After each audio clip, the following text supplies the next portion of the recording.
Assad also believed that such a peace would strengthen the Arab world.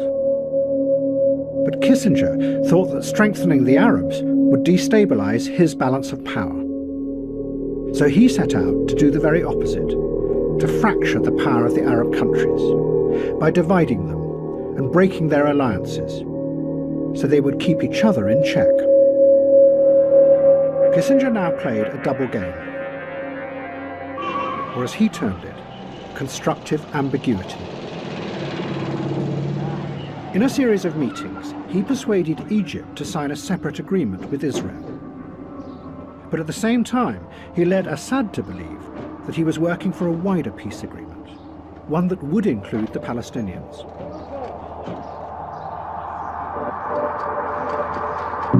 In reality, the Palestinians were ignored. They were irrelevant to the structural balance of the global system.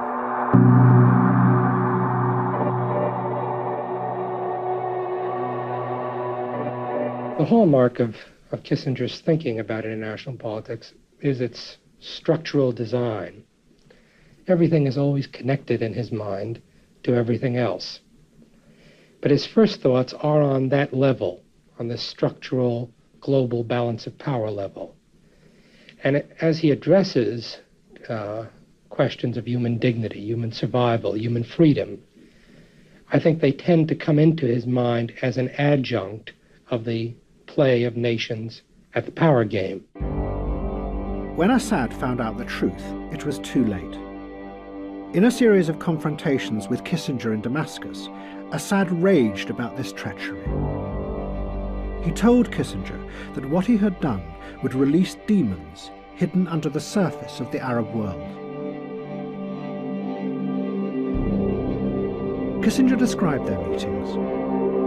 Assad's controlled fury, he wrote, was all the more impressive for its eerily cold, seemingly unemotional demeanor. Assad now retreated. He started to build a giant palace that loomed over Damascus, and his belief that it would be possible to transform the Arab world began to fade. A British journalist who knew Assad wrote, "Assad's optimism has gone. A trust in the future has gone. What has emerged instead is a brutal, vengeful Assad, who believes in nothing except revenge."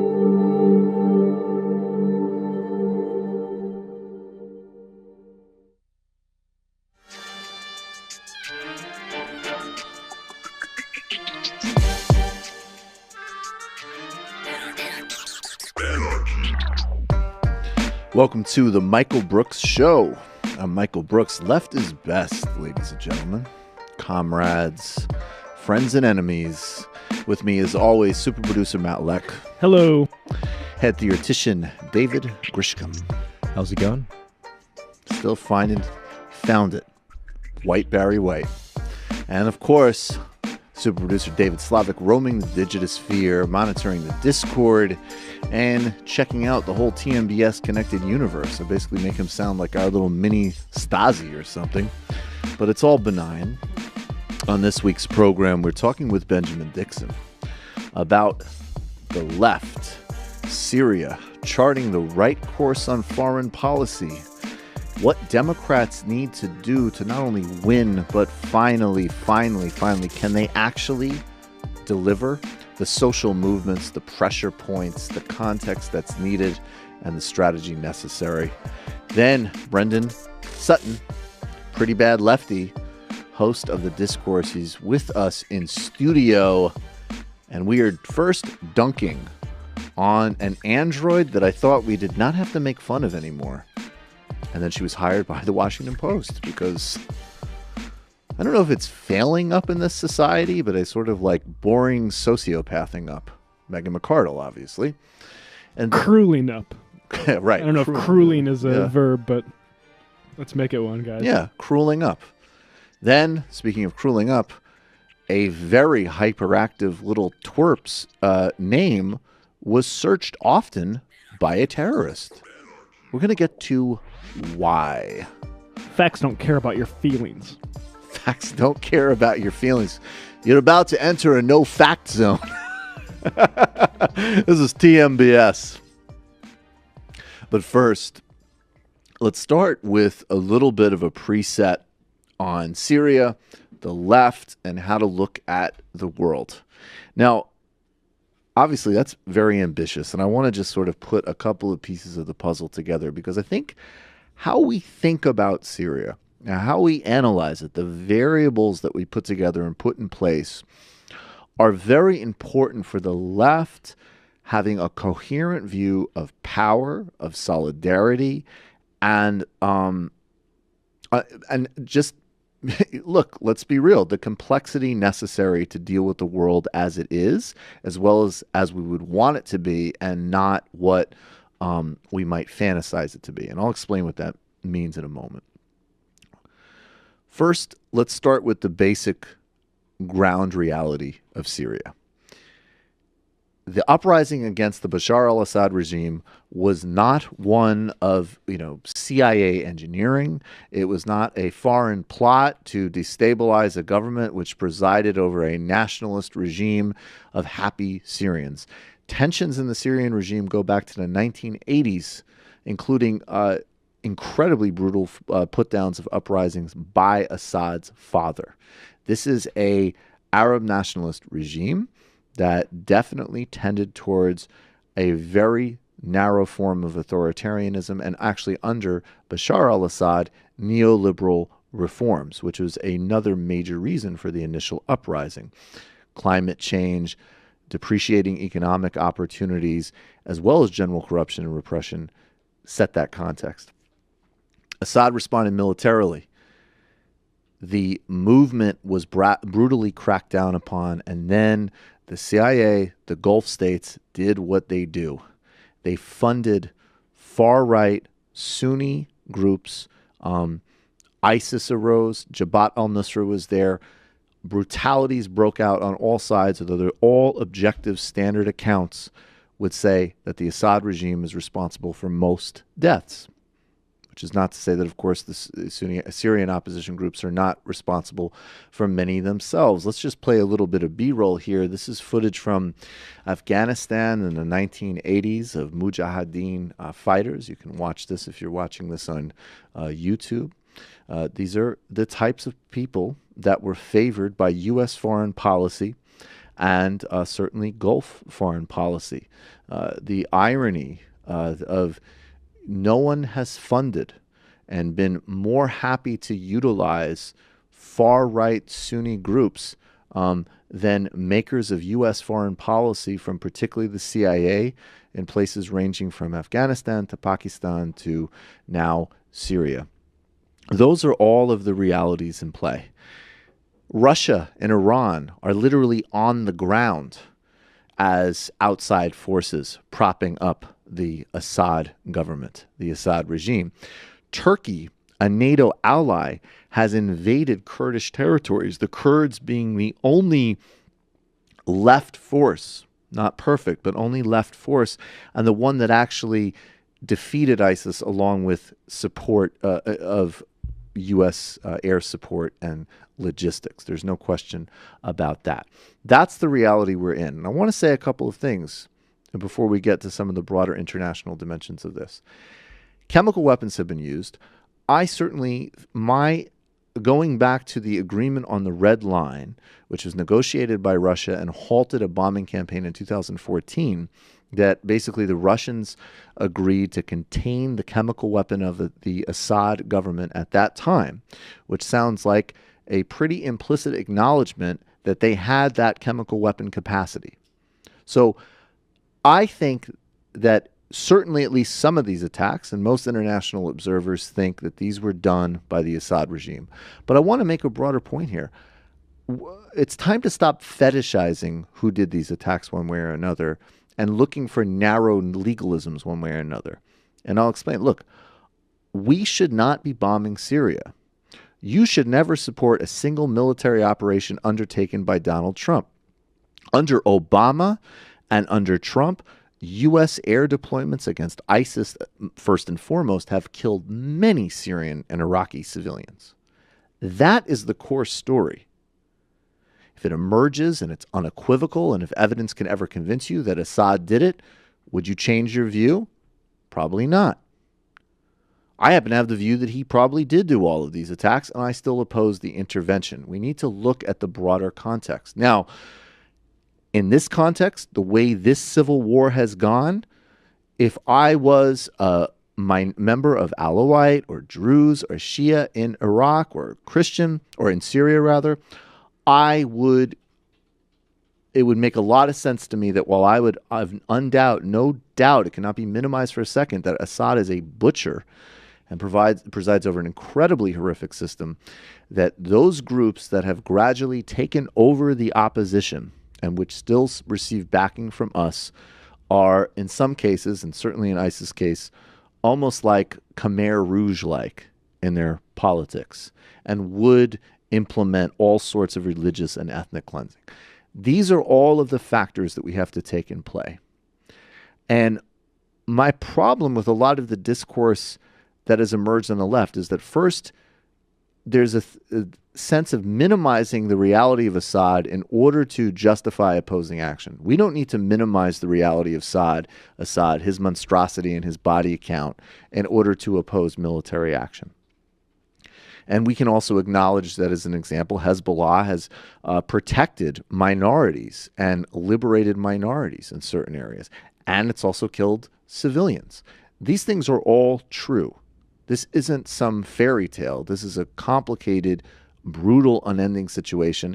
And it's about to shift. And at this point, in fact, mostly these Sunni extremist forces are on retreat. What does that mean next? Certainly civilians under their control have been abused by them, but also airily bombarded by Assad and the Russians. So there's a broader reality here and a broader humanitarian terror. It is shifting in Iran and Russian and Assadist favor, and we can be honest about it and realize how this is all played out and what we should or shouldn't do without making up some narrative to justify one path or another. Conversely, if we pull out of those Kurdish territories and we allow the Turks to go in and clean it up, there will be mass ethnic cleansing of Kurds and the destruction of a very important political settlement there, a political progress and political experiment. On the international level, I'm going to play a brief report, a moment first, of how this is spilling over into international institutions and some of the concerns of the broader crisis that could come out of this are actually being mouthed here. This is a report from the show Mike Hanna at the United Nations, and you're going to hear from Secretary General Antonio Guterres. Time the Council has met on Syria this week, a series of meetings that have served only to illustrate the massive divide on the issue. The Secretary General's repeated calls for unity ignored. I urge all members to show restraint in these dangerous circumstances and to avoid any acts that could escalate matters and worsening the suffering of the Syrian people. So that's the truth. And I want to get here, too, to a possible alternative which had its own pitfalls. This is an interview. Actually, again, we're relying heavily. I got to interview Mike soon. I must be missing him. This is an interview that Mike Hanna conducted with former South African President Thabo Mbeki in 2013, where he talked about his approach to dealing with Robert Mugabe in Zimbabwe diplomatically, the lessons he learned in negotiating a transition from apartheid in South Africa, and applied them to the situation in Syria. This is back in 2013. But as I said, you get this view, which is not only African. You see it now manifesting itself with regard to Syria. Fortunately, it's now agreed, let's have a Geneva too. But it's quite clear that some of these Western countries have been pursuing a view to say that wrong things in Syria, yes, indeed, were wrong things in Syria. If Syria needs democratization, yes, indeed, it does. And all of them must attend to these challenges, yes, it's true. But then some people say in order to get there, remove Assad. Fortunately, I'm saying now, people are saying Geneva too, no. Let all the Syrians get together. will assist them to get to a solution which sorts out the Syrian thing. That's no different from the position we took with regard to Zimbabwe. It is indeed no different from the position we took with regard to the solution of the South African question. See, even our own insistence, who were in exile, but said these negotiations, we better have them inside South Africa. So that's a really interesting lesson there. Thabo Mbeki's record on Zimbabwe was very mixed, to say the least, though he did negotiate some power-sharing agreements, but he also covered for Robert Mugabe's theft of elections and rampant abuses. But the broader point there, and the fact that he brilliantly brings in South Africa, later in the same interview, he talks about negotiations in Sudan with Bashar, the president of Sudan, wanted by the International Criminal Court, but actually being necessary for undertaking a diplomatic process. And so Thabo was saying, look, of course you could have indicted apartheid leaders by any measure of international law. They were murderers, they were oppressors, but I needed them. I needed to sit and negotiate a transition with them. And I think the point of that is important because that perspective can allow us to do two things. One, look for points of solidarity where we can find them. In Syria, it's undoubtedly, first of all, with people of every single background there that are suffering under a multi-pronged imperial intervention and imperial proxy war from the United States and the Saudis to the Iranians to the Russians to the Turks. Massive human suffering. Then the Kurds, who have created a worthwhile and important political project and have defeated ISIS. And three, the initial process in the beginning of recognizing that you don't need to build a romantic fantasy about a figure like Assad, but you do, on the other hand, cannot be one of these Western interventionists, and you have to think structurally. What does an Assad regime protect? Who are the religious minorities who, even if they're repressed and abused by it, know that they could be genocided if he's gone? And why is it that somebody like Mbeki is able to see very early in this process that the demand he go is the negation of the process that could potentially even some things out and improve conditions, and is where, in fact, after they have won this horrific war, which is what is about to happen, what you'd hope for. This is what somebody like Patrick Coburn is calling for. Assad's going to stay president, but he needs to release political prisoners. Okay, I think that's extremely unlikely. In fact, I will imagine more vengeance and killing and repression from this regime. But if we can both hold the fact that there are almost no good actors in these situations, we don't need to build an alternative narrative to oppose war and U.S. imperialism. We should oppose all imperialism.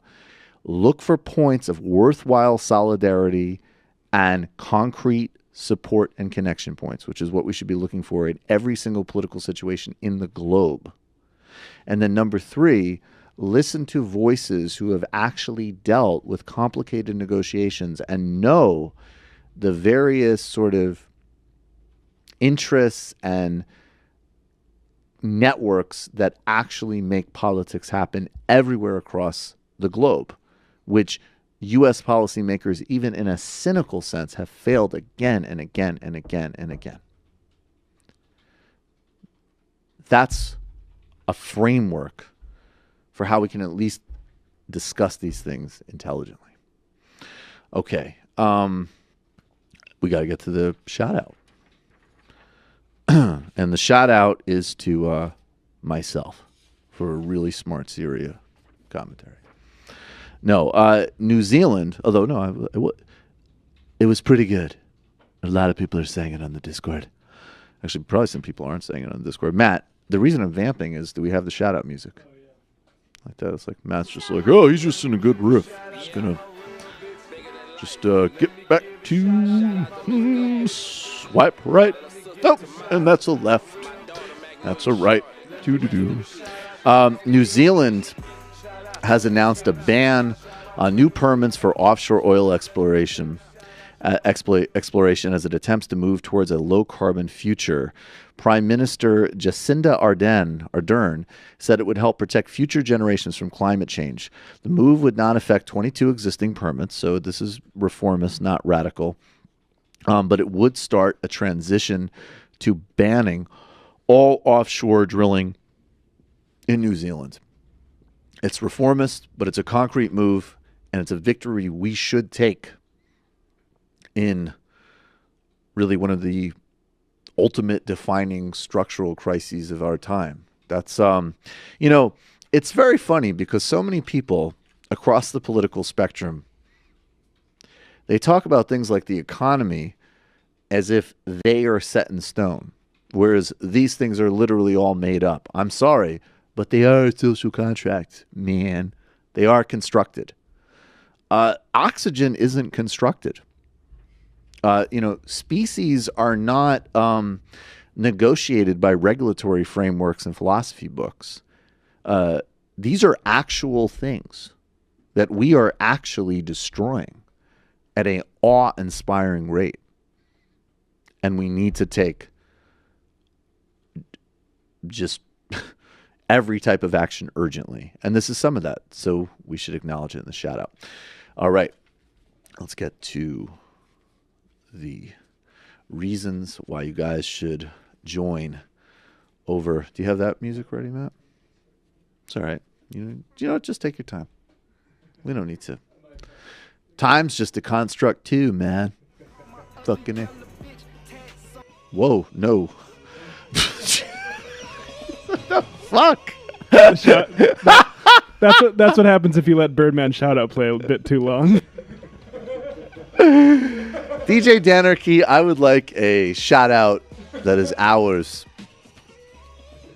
I'm such a hypocrite. I listen to music like that all the time. That's for you, not for me. I'll listen to anything. If it's not problematic, I'm not listening. Unless it's Chronics. My reggae stuff is not as problematic. Guys, we are growing. Had a little bit, touch of drop for taxes. So if you haven't yet and you can, it's time. And there's a new offering for people at 21 and above levels, which we're going to be announcing very soon, including the people who just joined at that level that have made a very wise decision, in addition to the monthly organizing and conference calls with me. When we get to 2K, which we are actually not terribly far away from, we have another several hundred to go, but we're moving pretty fast.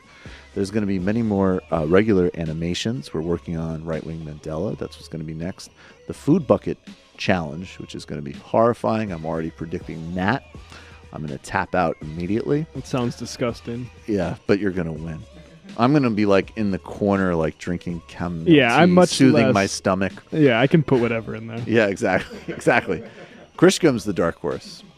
I'm going to be like, this doesn't agree with me. I need to Ayurvedically cleanse myself. Like Michael's going to be washing every bite down with like some special tea. Yeah, exactly. Well, I did set preconditions for the contest that supplement, like the equivalent of doping is allowed. So, yeah, I appreciate all of you. We're growing fast. And when we start hitting those next cycles of numbers, we're going to be expanding content a little bit. We're going to be having our own YouTube channel coming out soon, so that this stuff is clickable and shareable. If you aren't a patron, you're missing not only incredibly good, really a parallel, entertaining, accessible, and engaging political education on everything from the Middle East to the Caribbean to the political philosophers that have shaped our time to deep dives with people like Ronnie Kasrils, who are revolutionaries, political leaders, journalists. It's equipping our community and arming them to deeply contribute to political life. And we're proud of it. We're moving. I appreciate everybody on the team. I appreciate all patrons. It's time to join. Patreon.com/TMBS. Patreon.com/TMBS Dipset. I'll be right back with Benjamin Dixon.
Welcome back to the Michael Brooks Show. Joining us now is Benjamin Dixon.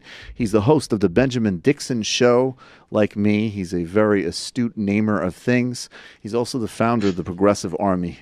Benjamin, how you doing? Hey, Mike. Thanks so much for having me, man. I'm doing pretty good. All things considered, it being tax day and all. Tax day is not fun. I really wish that my small business involved selling arms to conflict zones and hiding it in Bermuda, and then I could benefit from the latest tax shenanigans. Yeah, it's like we're in that zone where you don't really make enough to be able to get away without paying taxes. So Right. it's that real tight space where you make just enough to owe the government a lot of money. Yeah, you're right in that zone where you're productive enough to pay, but you're actually like doing work and you haven't inherited a bunch of money. Whoa. Exactly. You are going to get so screwed. Yeah. It's actually, it is the middle class has a point on taxes. No doubt about it. Yeah. Has every kind of point imaginable. And by the way, let me just also throw this out there.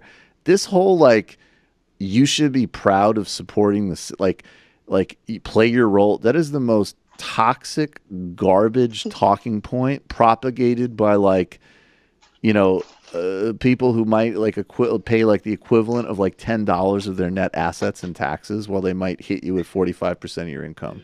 Don't ever say that again. It's a loser line.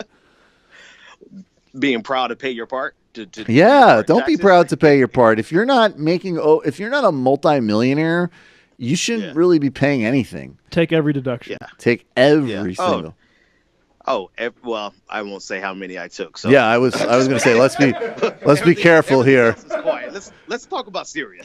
Do you remember there was a guy on Howard Stern show years ago who like literally mapped out, like, and it wasn't deductions, it was just like fraud, and he got like arrested the next day. It was pretty funny. Just like, I don't pay shit. Some people are too dumb to be as rich as they are. But I know. There's no correlation between intelligence and wealth. So. That's a conversation we're going to need to have for another day. So, you know, Syria, I mean, I know you were watching that, and the reason I want to frame it around that commentary is I just think it's very important. And my opening gambit to you is, in opposing this action, which I think you and I see this pretty similarly, and even having a much broader systemic critique of U.S. empire and recognizing that empire is inseparable from inequality, capitalism, all the rest of it. You can't have one without the other. You can't have a domestic but not outward discourse. But at the same time, I think it's very important that you don't need to build up a parallel counter-narrative of fantasy, which I'm afraid some people have done. Yeah, no. So we first of all, it was a great opening monologue on Syria. Very informative, and I think rich. And I encourage a lot of people. I'm going to encourage my audience to tune into that, because you really break it down in a way that should be clear. But the problem is, what you're alluding to is that I don't think the left is seeing this through a clear set of lenses, right? We're creating this fantasy, and it's an intentional. It's like they can't handle the cognitive dissonance, or they can't handle the complex nature of this conflict in Syria, to actually just admit that there's really, for lack of a better phrase, it's a clusterfuck that's happening in Syria right now. And it's a clusterfuck of not only of American imperialism, but also of Assad's own doing. Yep. And also other imperialist forces such as Russia. And then, of course, then you get to the argument of which is the greatest empire, which was the greatest threat. So there's a lot of people who can't handle this situation analytically in Syria without crafting a lane where they can excuse away Assad's his war crimes, his own personal war crimes, because if they do that, then they feel there's some type of inherent need, or they would be inherently supporting the United States in this. And I'm like, this is really one of those situations where it's all of the above, and you have to include Assad in that. I guess, okay, so we see 100% eye to eye, and so maybe the deeper question, and it's funny because I do think in online discourse right now, and I'm not drawing a false equivalency. Look, if you're going to be, simplistic analysis that is left is certainly better than right-wing analysis or neoliberal analysis that is simplistic. But I want to make with that stipulated, I want to make a broader structural point. There is a lot of discourses are set up right now where people can just kind of choose their own adventure. Like, well, I'm a Hillary stan, or Hunter Motz had a great line. He's like, well, it's funny, like the whole Rogan, that whole crowd. It's like they're brocially correct, right? Like they've got their own things that you can't question and you can't debate, and their own personalities that are sacred. Yeah, I happen to think it's a double problem because I actually ultimately think that the left. And I don't overvalue intellectuals, to be honest with you, but the left needs to be more analytically sound because our heels are on the back foot in so many situations. So we can't be idiots like these other people. But you get what I'm saying? Like, I feel like it points to a broader lack of, like, you got to think, and thinking means you hold contradiction. But yes. Say that again. Thinking means that you can hold and actually enjoy holding contradiction so that you could try to find some resolution if there is any. Right. And I've just come to the conclusion that in this entire contradiction that is the Syrian civil war, there is no resolution here. Right. We almost have to just sit back and watch the monsters fight themselves. But to that end, to address your point, I think there is room for non-thinking people on the left. And I'm going to get in a lot of trouble for this, but whatever. I mean, it is what it is, because I'm thinking about this. There are a lot of people who have taken up the mantle and the war cry of being, well, that was oxymoronic, of being anti-war. Right. And it becomes a cliche, and it becomes something that they jump on Twitter to tweet about when they're not doing anything structurally to actually bring about an end or a resolution to war. So it becomes almost like demagoguery, or becomes a religion in a sense, where they can go and they can just whatever they need to justify in their minds to oppose American imperialism, because that's the extent of their critique. If you and I'm going to go a lot of places here, man, because this is a broad go deep everywhere subject for me. Go. If your critique of war ends with American imperialism, then you're not really doing anything to end war, because war pre-existed, and it will exist after America's empire. So a lot of people, they get this analysis and they end it at American imperialism. And if your analysis ends there, then it totally makes sense for you to make this fantasy of Assad being some type of hero, or some type of victim of American aggression, when in fact he is the monster of his own creation. I think that that's exactly right. And the reason it concerns me is because I think that because it's funny and you could see my own contradictions and tensions in my, opening commentary. Because on one hand, what I really want to say to people is, especially, look, if you're in government, you have a completely different set of decisions to make. And I actually think from a policy point of view, I'll just say, you had the lane there. Thabo and Becky, I think from the policy governing perspective with regards to Syria, he's nailed it. He's 100% right. They should have seen if there was any possible way to create some type of diplomatic process there. Now, people have to remember, I remember a story from the beginning of the uprising, and I actually think this is one of the reasons that this pisses me off so much, that this part of it is dismissed. And I recognize what's happened with the opposition and everything else. But there was, some young men were basically abducted who were doing protests of the local, government offices. These women came, they did a silent protest, and they held their sons' keffiyehs, being like, they're missing. And a local police guy or military guy came out and he said, if you want more sons, come in here and I'll give you new ones. I'll rape you in prison. People need to be real about what they're talking about. So I want to stipulate that. But the other two things that I'm kind of pointing to is okay, the Thabo version is analytically and from a policy perspective makes total sense. But there's disturbing implications from that for a certain type of, anti-imperial Twitter lefty. Because if we're going to say that politics requires a lot of negating moral principles and dealing with people with blood in their hands, well, then that means that, Israeli leaders are different. Ehud Olmert's different than Benjamin Netanyahu. They both have blood in their hands. They both ran an apartheid state, but they're totally different in terms of the type of diplomacy they're willing to have with Palestinians. So you need to either follow the implication or step out of it. Exactly. You either have to go with this what you're arguing for in Syria, or what may end up being the best solution in Syria. If you can't follow that through logically to the logical conclusion and the implications, what that means for your argument as a pacifist leftist, and then even what does it mean for your critique of the United States?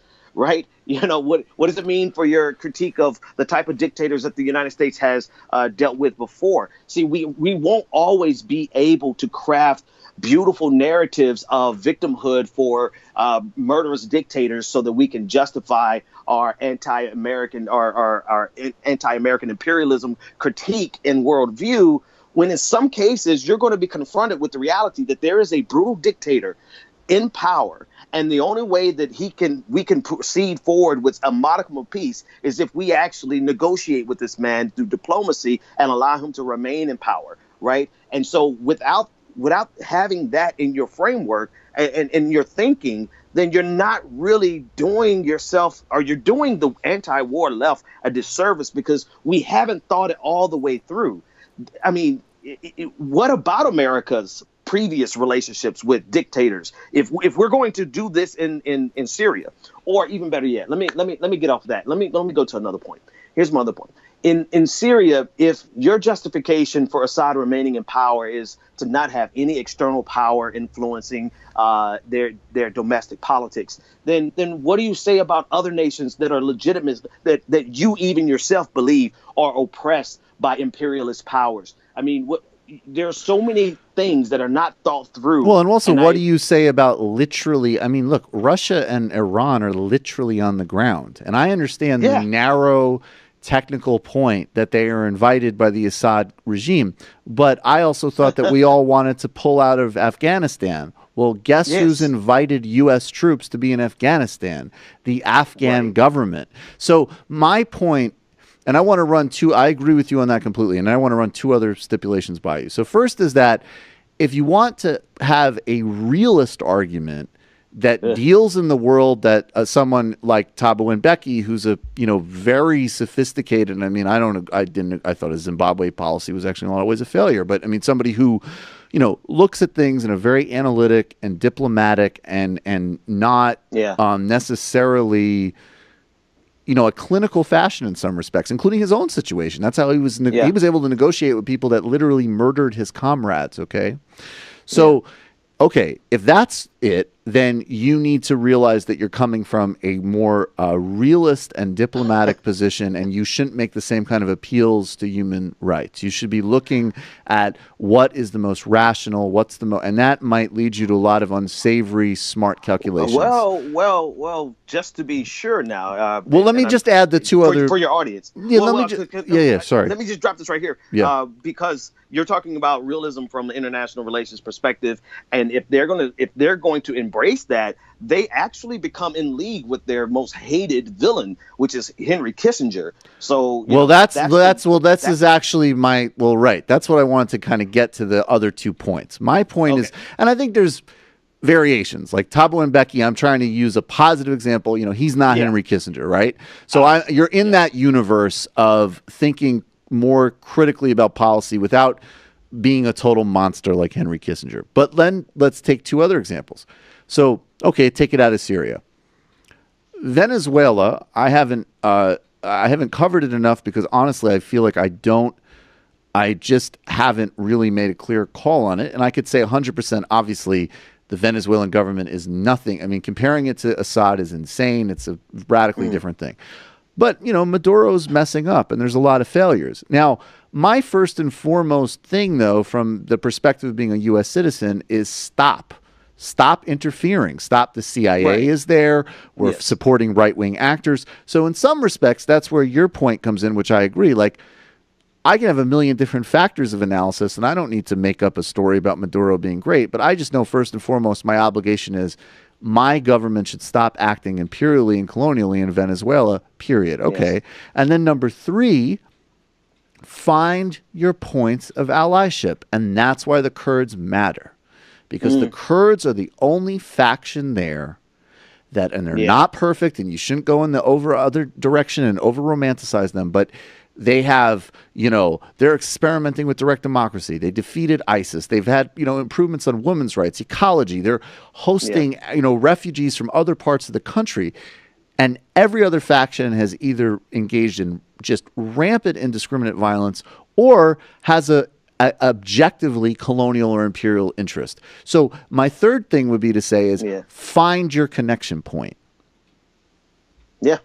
No, I mean, if we just start with the Kurds, I absolutely agree with you, and that presents a very complicated problem, particularly with Turkey going in and invading those territories. I mean, that presents a problem with the United States. Well, it's a disaster. That is a. I'm not sure how that plays itself out. But to your other points, I mean, there is a logical conclusion that I think the anti-war left has not allowed their analysis to go to.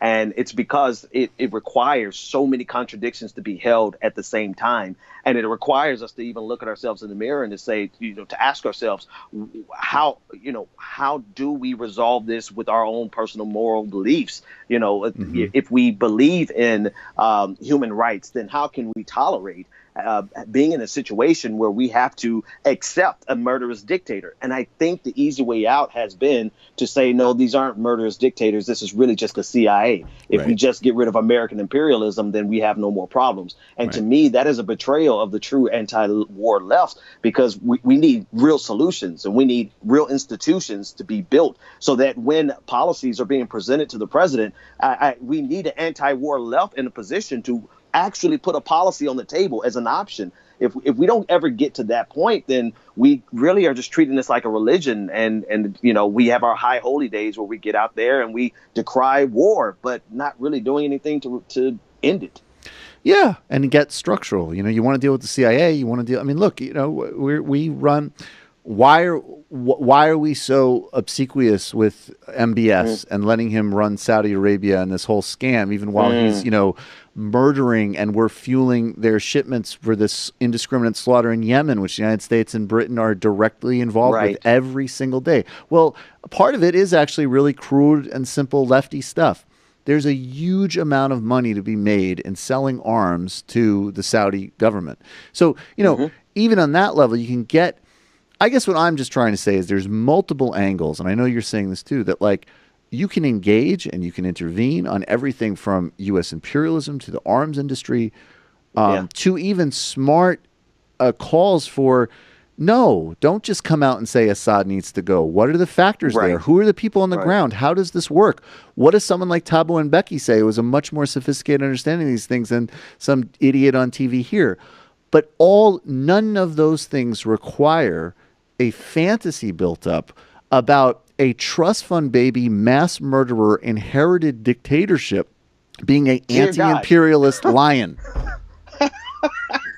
I'm laughing because as you put it like that, I mean, Assad literally is everything that the left should hate. Yes. In every sense of the word. Yes. But because he's, somehow he's being rewritten as the anti-American imperialist.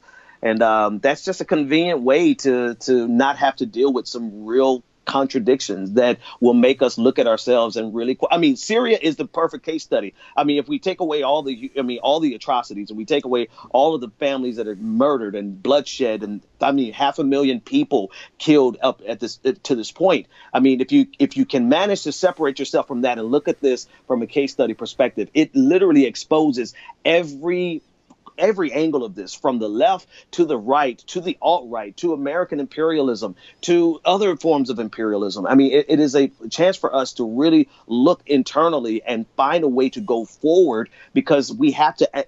The critical analysis that's required for us to understand Syria, not to have a solution, because there is not, there's none, right? Let's get that straight. There is none. And none of us, and before I even finish that, none of us are advocating for any military action. Not at all. It's almost like it's so overly simplified if you don't come out and say the standard anti-war lefty kind of sounding things, they automatically make you out to be an American imperialist who's advocating for regime change. And that is quite the opposite. We're saying that the situation is so complicated that there is no resolution, and the United States always messes things up when we attempt regime change. So the United States, regardless of Assad being a murderous dictator, in this case, hands off of Syria. But people can't really think on that level for some reason. I think in these cases you do need to have hands off for the right reasons, because it affects our analytic frameworks for dealing with, because then it's like, well, what if actually Venezuela isn't a utopia?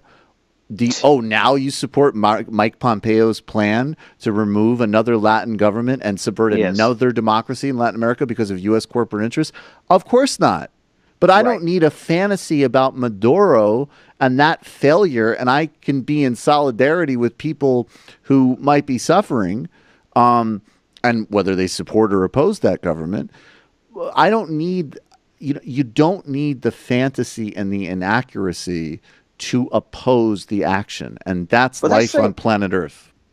But that's shame on a lot of us commentators, man, particularly YouTube leftist commentators, is that we fall into those tropes, right? Yeah. And not you, not me, but almost damn near everybody else. They like to play up to those tropes because that's what the audience likes to hear. Nobody really wants to say the things that the audience doesn't want to hear, and because it costs you patrons, right? And so I lost somebody recently over two people over Syria stuff recently. And partially my thing to them is, look, it's terrifying because, this is literally how we make our livings and stuff, and we are actually like small business people, which is ironic. But, it's also like a question of like, supposedly what you're escaping when you get rid of your, all of the corporate toxins and, the propaganda of all of the of Comcast and all of this, which are shills for arms manufacturers and do uncritically support U.S. militarism. I think the desire is you're getting with people that, even if we're calling it wrong, I'm not going to lie to you or distort you or, say something that I don't think because of a monetary incentive. And that really should be the whole fucking point of why we're all doing this. Yeah, absolutely. Absolutely. But, you and I would, not to pat ourselves on the back, but we are few and far and in between in this YouTube commentary of podcasting space. Most people, I'm not even physically capable of just saying the thing that everybody wants to hear. You know what I mean? I couldn't even really tweet about the military action in Syria because I wanted to tweet about it in a nuanced way. But all around me, everyone was just giving their ye old usual demagoguery or, whatever it was that people were saying, calling it World War III. YouTube commentators saying that this is World War III. And I'm like, I don't care about how many retweets you're getting on that kind of thing. Only in the sense that I'm really disappointed that more people aren't calling some of these really large platforms out for their bullshit. Yeah, the last thing I'll say about that, what really bothers me about that is, again, it's like operationally, that's actually an area where like clearly the United States and Russia have actually been on some level attempting to coordinate so that there isn't some type of conflagration. So that's like the realist part. And then on the other hand, just earlier we played in that Mike Hanna report, Antonio Gutierrez is like, there's a new Cold War and the whole international system is breaking down. And you know what? Like, that loses some of its urgency because this is a cliche that I've heard in a million, silly like comments for years. And it's like, no, now it's actually a different thing. And the Secretary General's saying it. And that's fucking concerning. Brooks, I was just thinking about that today. If everyone is crying wolf with World War III and the conflict between the United States and Russia, when Donald Trump, somebody obviously let Russia know that this was happening. And you know what? I'm not mad at that. No, that's great. That's a good thing. That's sanity. That's how it's supposed to work. Exactly. Of course. Exactly. But if everyone's crying wolf over World War III, we won't pay attention to the real subtle thing that could trigger it. Yeah, no, the last thing was like what, we're not going to open this whole can of worms. But it was funny. It was like the other example of this, and Sam actually said it the other day. It was like, well, if your whole argument that we shouldn't have like an expanded conflict with Russia is that they didn't interfere in the election, well, what if they did? Well, I still support that we don't have expanded conflict with them. Like, that's a second order question. That's not the policy. That's not the baseline. Anyways, Dennis Kucinich. What are your thoughts? I did a little clip on him last week. Yeah. I really don't get excited about any politician anymore. But I do like the fact that how forward thinking he was. I don't know if you saw the clip of 2003 where Jon Stewart was mocking Dennis Kucinich for his support of LGBTQ rights, all the way to the point of being transphobic on his show, on the Daily Show. Right. And but there in the middle of it was Dennis Kucinich saying what most Americans are just getting around to, 15 years later. No doubt. So from that perspective, I have a lot of respect for any person who can be that forward thinking when in reality, I probably was laughing at Jon Stewart's joke in 2003. So we all need that type of leadership. So I'll keep an eye on him. I know for Ohio, of course, I think it should be all hands on deck to try to help him win that. But in terms of anything further beyond that, we'll just have to see how the lay of the land.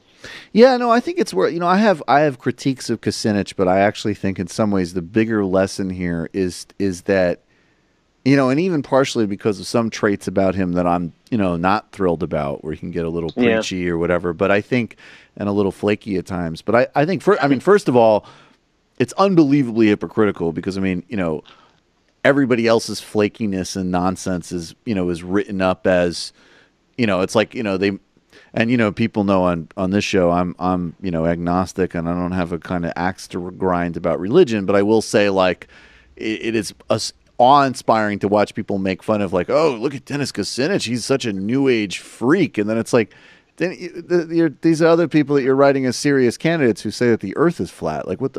Like what are you talking about? Right. Like if, it's either one way or another, guys. But I think that, but he's a good lesson of like the whole dismissal of him was that he's not serious and look at him and all of this. And this guy from Iraq to single payer to transgender rights to, broader U.S. intervention. And even at times I might disagree with the methodology, but actually, no, a guy who really is like, basically we should be oriented towards peace. And the climate and agriculture, like he's right about all this stuff.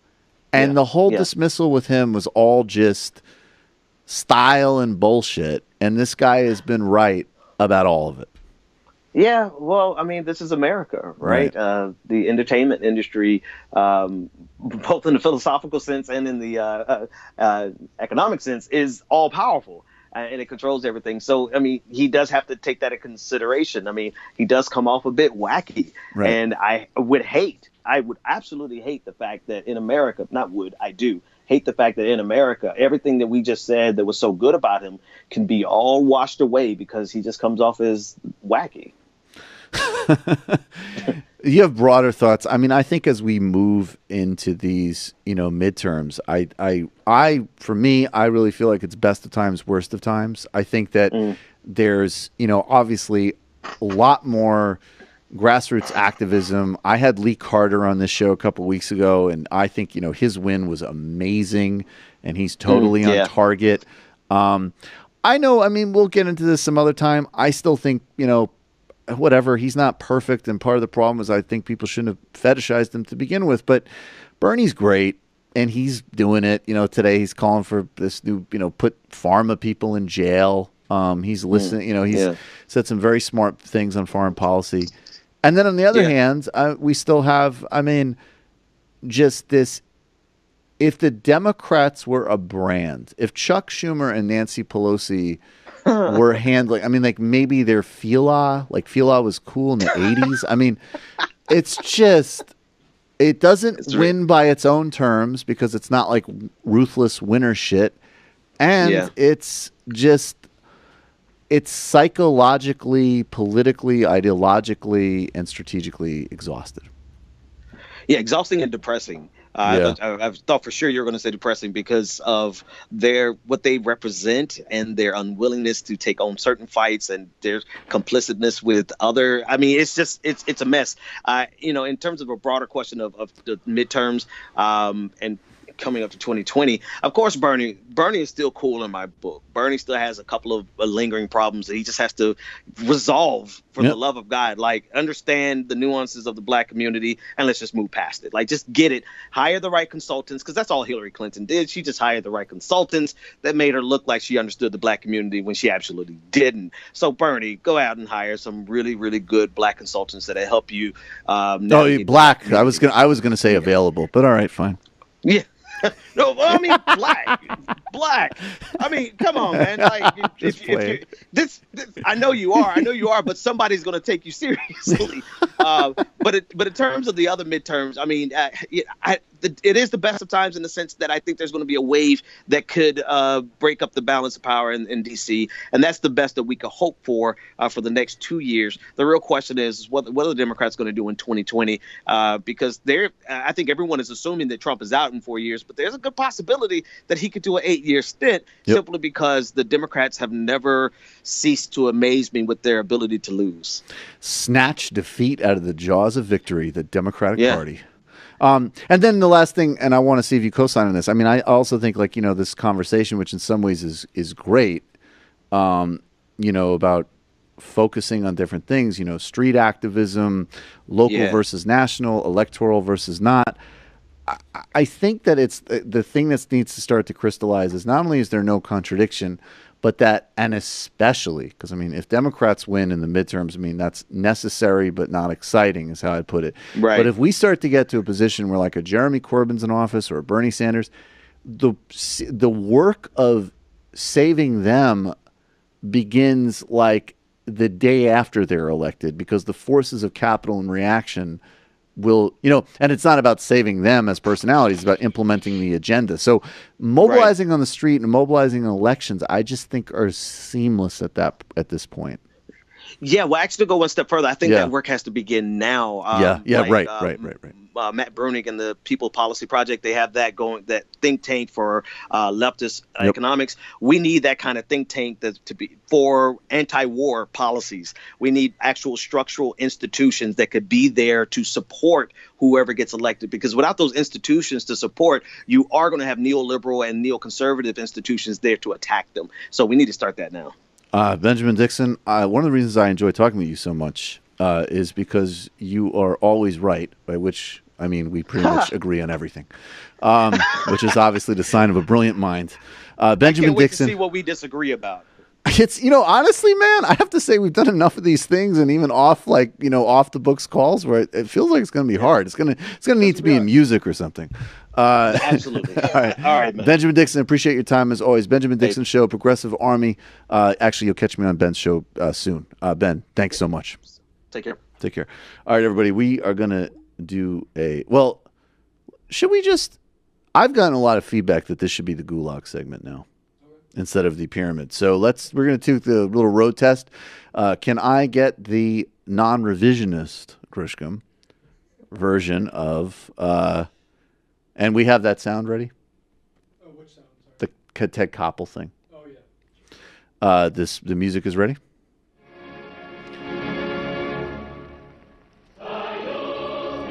It's time to sentence someone to the gulag.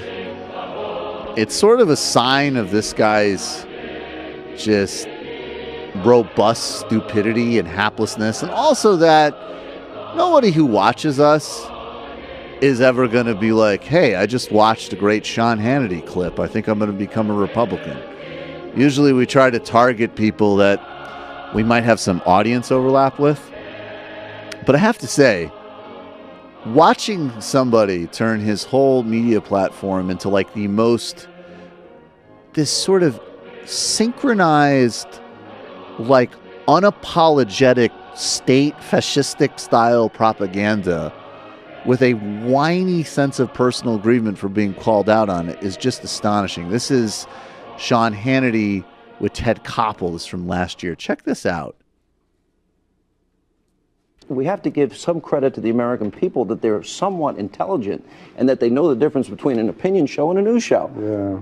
You're cynical. Look at that. Yeah. I am cynical because, You think we're bad for America? You think I'm bad for America? Yeah.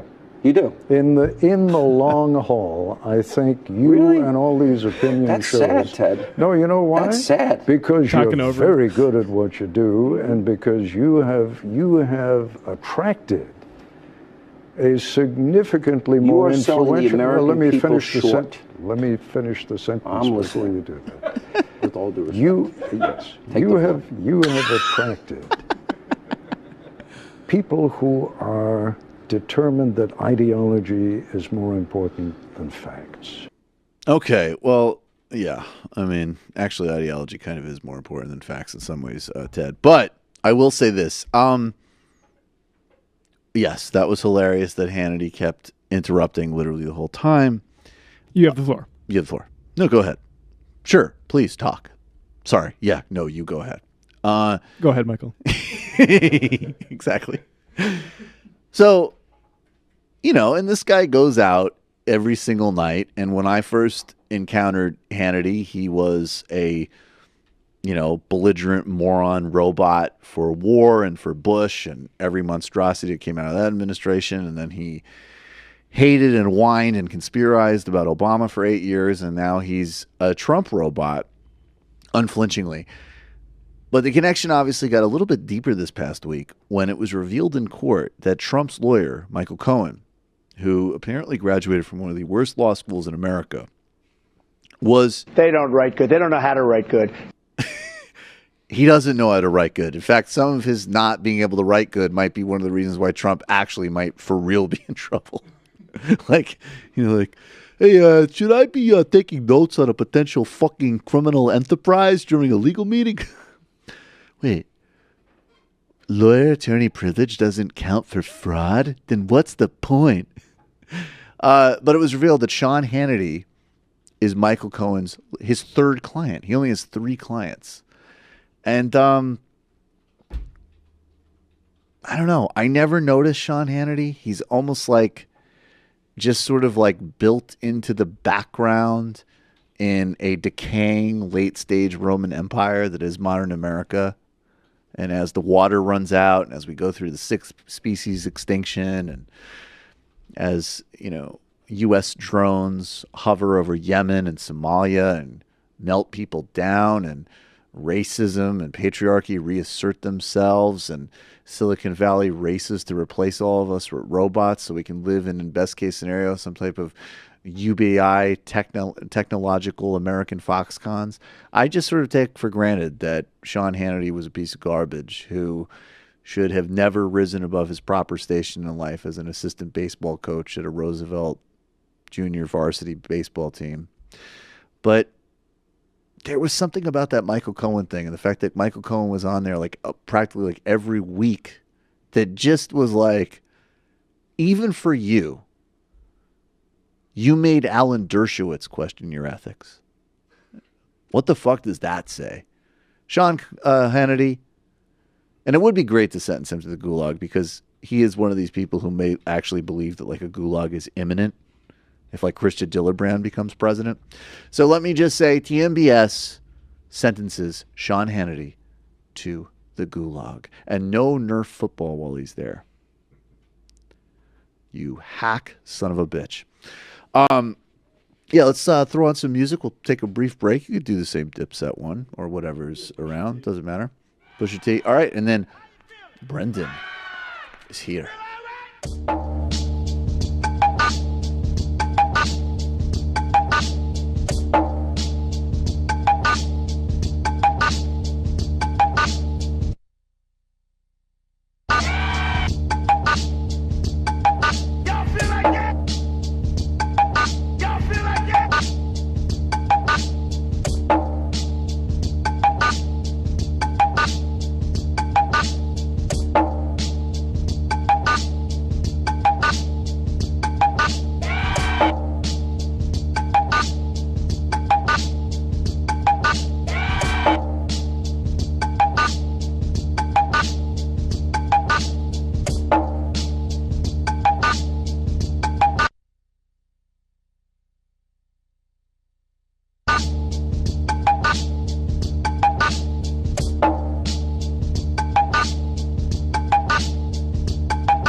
Welcome back, Michael Brooks Show.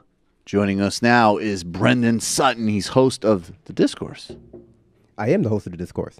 The Discourse. The Discourse. You are The Discourse. You are bringing the discourse, sir. It's a great name. It is a great name. Thank you for, and I like it. Does it still have the graphic where it's like somebody telling like a liberal to go fuck themselves or something, and it's The Discourse? Yeah, it does. I was always a big fan of that. I was going to replace it, but I was like, I really like it. No, it's funny. And I mean, it could also. It always makes me laugh when I see it pop up in my feed. It could also be, if you're, inclined libertarian. So, Right. Yeah, no, it works. I think I have a similar take on discourse that you do, which is like, fuck you. Here's my discourse. Shut up. It's like a... Yeah. My discourse is stop discoursing, please. I'm not interested. Speaking of discourse, I don't remember who it was with. I think it was with Felix. But we did a segment a couple months ago where it was gulag or re-education. And, the premise was we did a couple of rounds where it was like, this person's either sentenced to eternity in Siberia or maybe there's a possibility they could get out. Megan McArdle was one of the contestants. And if I recall correctly, she was a very early, she just needs to go to the gulag because this is, how could somebody, the thing that's striking about her, and I just want to set this preamble, how could somebody be usually really, really evil monsters, like a Pablo Escobar as an example, even an Ayn Rand, have a certain sort of grotesque or perverse charisma or something that makes them interesting.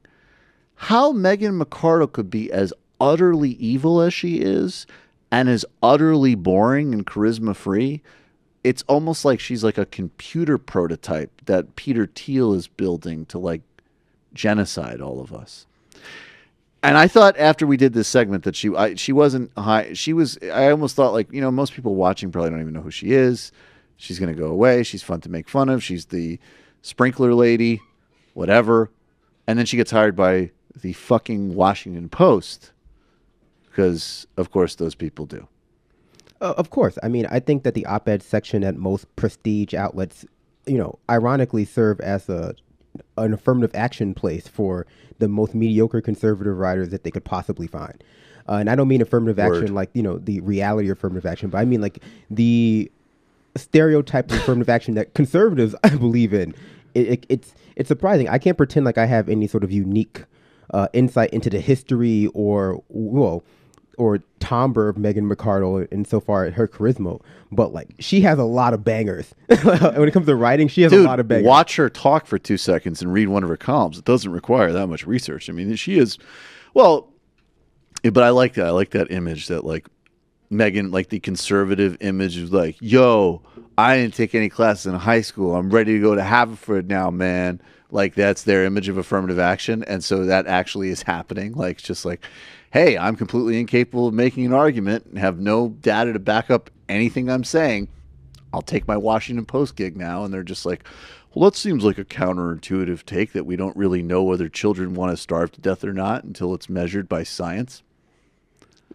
Yeah, I don't understand. So I will say this: the piece that I well, we have I'll set. You want to get to the piece? No, I mean we can get to the piece because I mean that's my intro into Megan McArdle. That's the first thing I've ever read that she's done. How have you avoided Megan McArdle for this? You've been in politics for a couple of years. I know, right? How have you? And you're also just generally a reader. How did you avoid her? Because I say this out of envy, by the way. Because I read good things. I read things that challenge my mind in good ways. Now, I mean, I don't mean that to be disrespectful because I don't. I'll be honest. I don't like making fun of people for writing because that is her job. She's a writer. That's what she gets paid to do. It's how she pays her bills.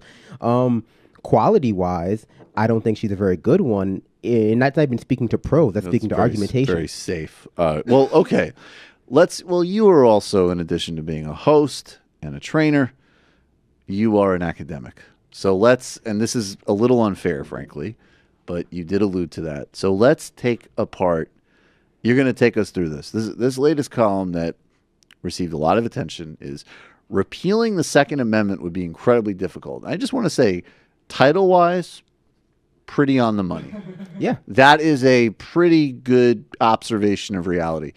But you come at this from the perspective, so You're grading her paper. She's in your class. She's handed this in. Take us through it, Professor Sutton.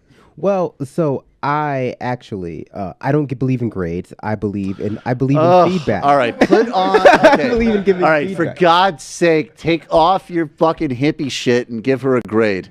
Okay. Okay, I'll give her feedback. I believe in Jesus feedback. Christ. So I started this project on a Discourse Patreon and on semi-blog type thing that I'm calling the Blue Book, where I take columns by prominent overpaid op-ed writers, whether it be your Bret Stephens or your Richard Cohen's or your Megan McArdle's. This is great. Everybody should check this out. And I print them out and format them like high school or college essays, and I just mark them up for basic. I mark them up for. I don't grade for grammar because I think grammar can be in some ways an elitist tool of the bourgeoisie. I couldn't agree more on that one. Michael one is definitely absolutely true. There's no doubt about that. But I just grade for basic, argument. Is this a straw man? Is it a logical fallacy? Where's your evidence? Like, are you sourcing this? Like, where's this come from? So basically, this is just completely unfair to Barry Weiss and Bret Stephens and Megan McArdle. You're actually subjecting them to analysis, which is a pretty tough road. So can you lead us through? I mean, I don't know if you have it in front of you, but I want to really mark this Megan McArdle up because I enjoy the do you want a copy of it? Yeah, sure, that'd be perfect. So I know what I'm talking about. Someone hand it. Oh, I thought this was the one that you did. It does not matter. I've read a few of them. Like that was the first. All right, hand this to. This is great. Hand this to Brendan. I've read some of these that you've done. They're really good. Thank you. This is repealing, and maybe somebody else could print out another one for me. But this is repealing the Second Amendment would be incredibly difficult, which, as I say, so far so good. Okay, so should I just read it out loud? I think let's work through the first several Why don't you read like the first couple of paragraphs and then start, and we'll see how far we get through it. But just take us through your process as an academic. This is a real Bataan death march you got me going on. This one. Yes, I do. Okay. I need to take advantage of your mind, Brendan. There's something simple we could do to stop mass shootings. Ban all guns. Unlike most of the sensible gun control measures, in like air quotes, I guess that means that they're not sensible. This would have the virtue of actually preventing mass shootings. The evidence suggests that other, more moderate proposals, again, moderate in scare quotes, proposals you normally see bruited about, such as enhanced background checks or banning assault weapons, would have very little impact on these massacres. Somewhere in the back of their minds, gun controllers must know a total ban has to be the goal if you really want to stop mass shootings. The firepower needed to kill an elk is greater than what is needed to kill a human.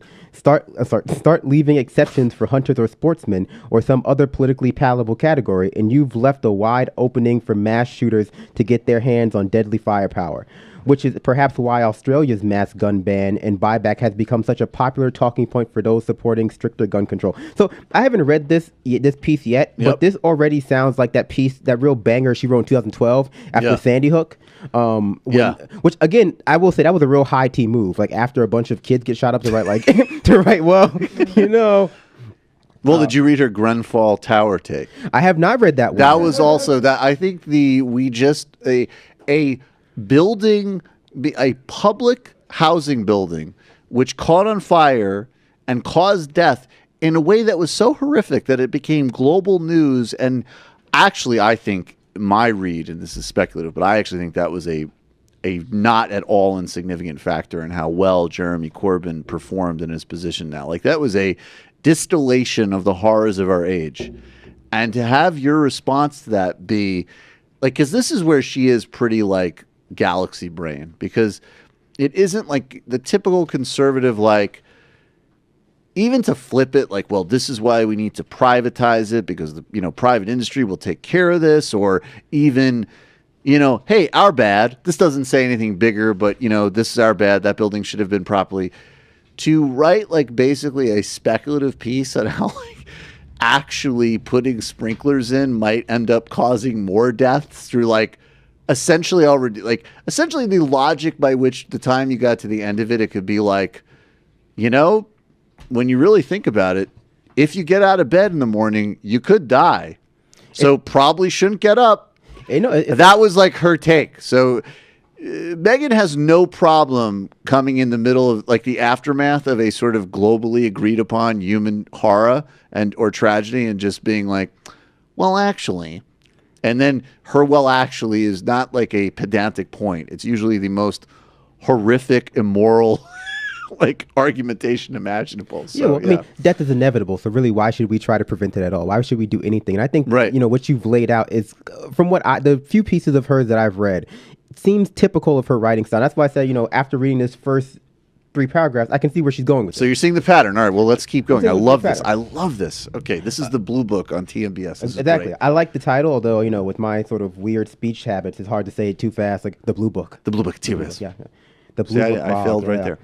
The problem for gun control is that, ban guns is not particularly popular in the United States. Okay, sure. I mean, just say it. Well, also true. I guess. I mean, she's setting the deck with a lot of truisms so far. She is. Yeah. I mean, okay.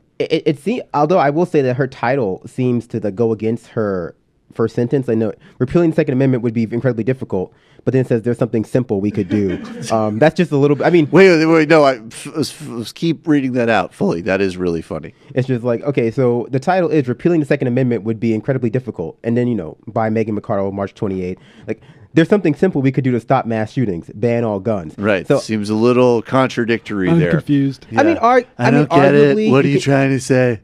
I mean, arguably, you can say that it would be quote unquote simple, but hard as opposed to difficult. Real pedantic shit. Yeah. If there's one thing libertarians love, it's pedantry. Yeah, I was gonna say that's like their whole. They would literally sacrifice children to the altar of pedantry. So I don't think we're nailing them in anything in there. Actually, it's hebophilia, please. Yeah. You misunderstood. Okay, all right, let's keep going, Professor. The problem Sutton. for gun controllers is that ban guns is not particularly popular in the United States. Worse, it has been deemed unconstitutional by the Supreme Court. No amount of verbal gymnastics is going to get the current court to read the right of the people to keep and bear arms shall not be, infringed. I'm sorry. I'm sorry. Did it print? Infringed out of the Second Amendment, which leaves only one open path. Repeal the Second Amendment. Okay. So we're getting into meat of it now. Now it's happening. Now it's popping. She does that a lot too. Like she just writes for a long time before getting to the point. This could have been. She doesn't like bury the lead. She's just sort of like.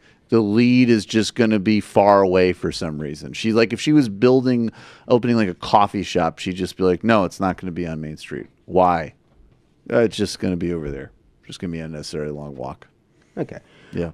Which is exactly what retired Supreme Court Justice John Paul Stevens proposed this week in an op-ed for the New York Times, to the predictable cheers from the left and jeers from the right. Neither side, however, addressed the obvious omission in the short op-ed. How exactly do we bell that cat? Not easily, that's for sure. She really loves obscure proverbs too. What was that phrase? Bell that cat? I like how she cites bell that cat, but doesn't cite the problem for gun controllers is that ban guns is not particularly popular in the United States. You could just cite that.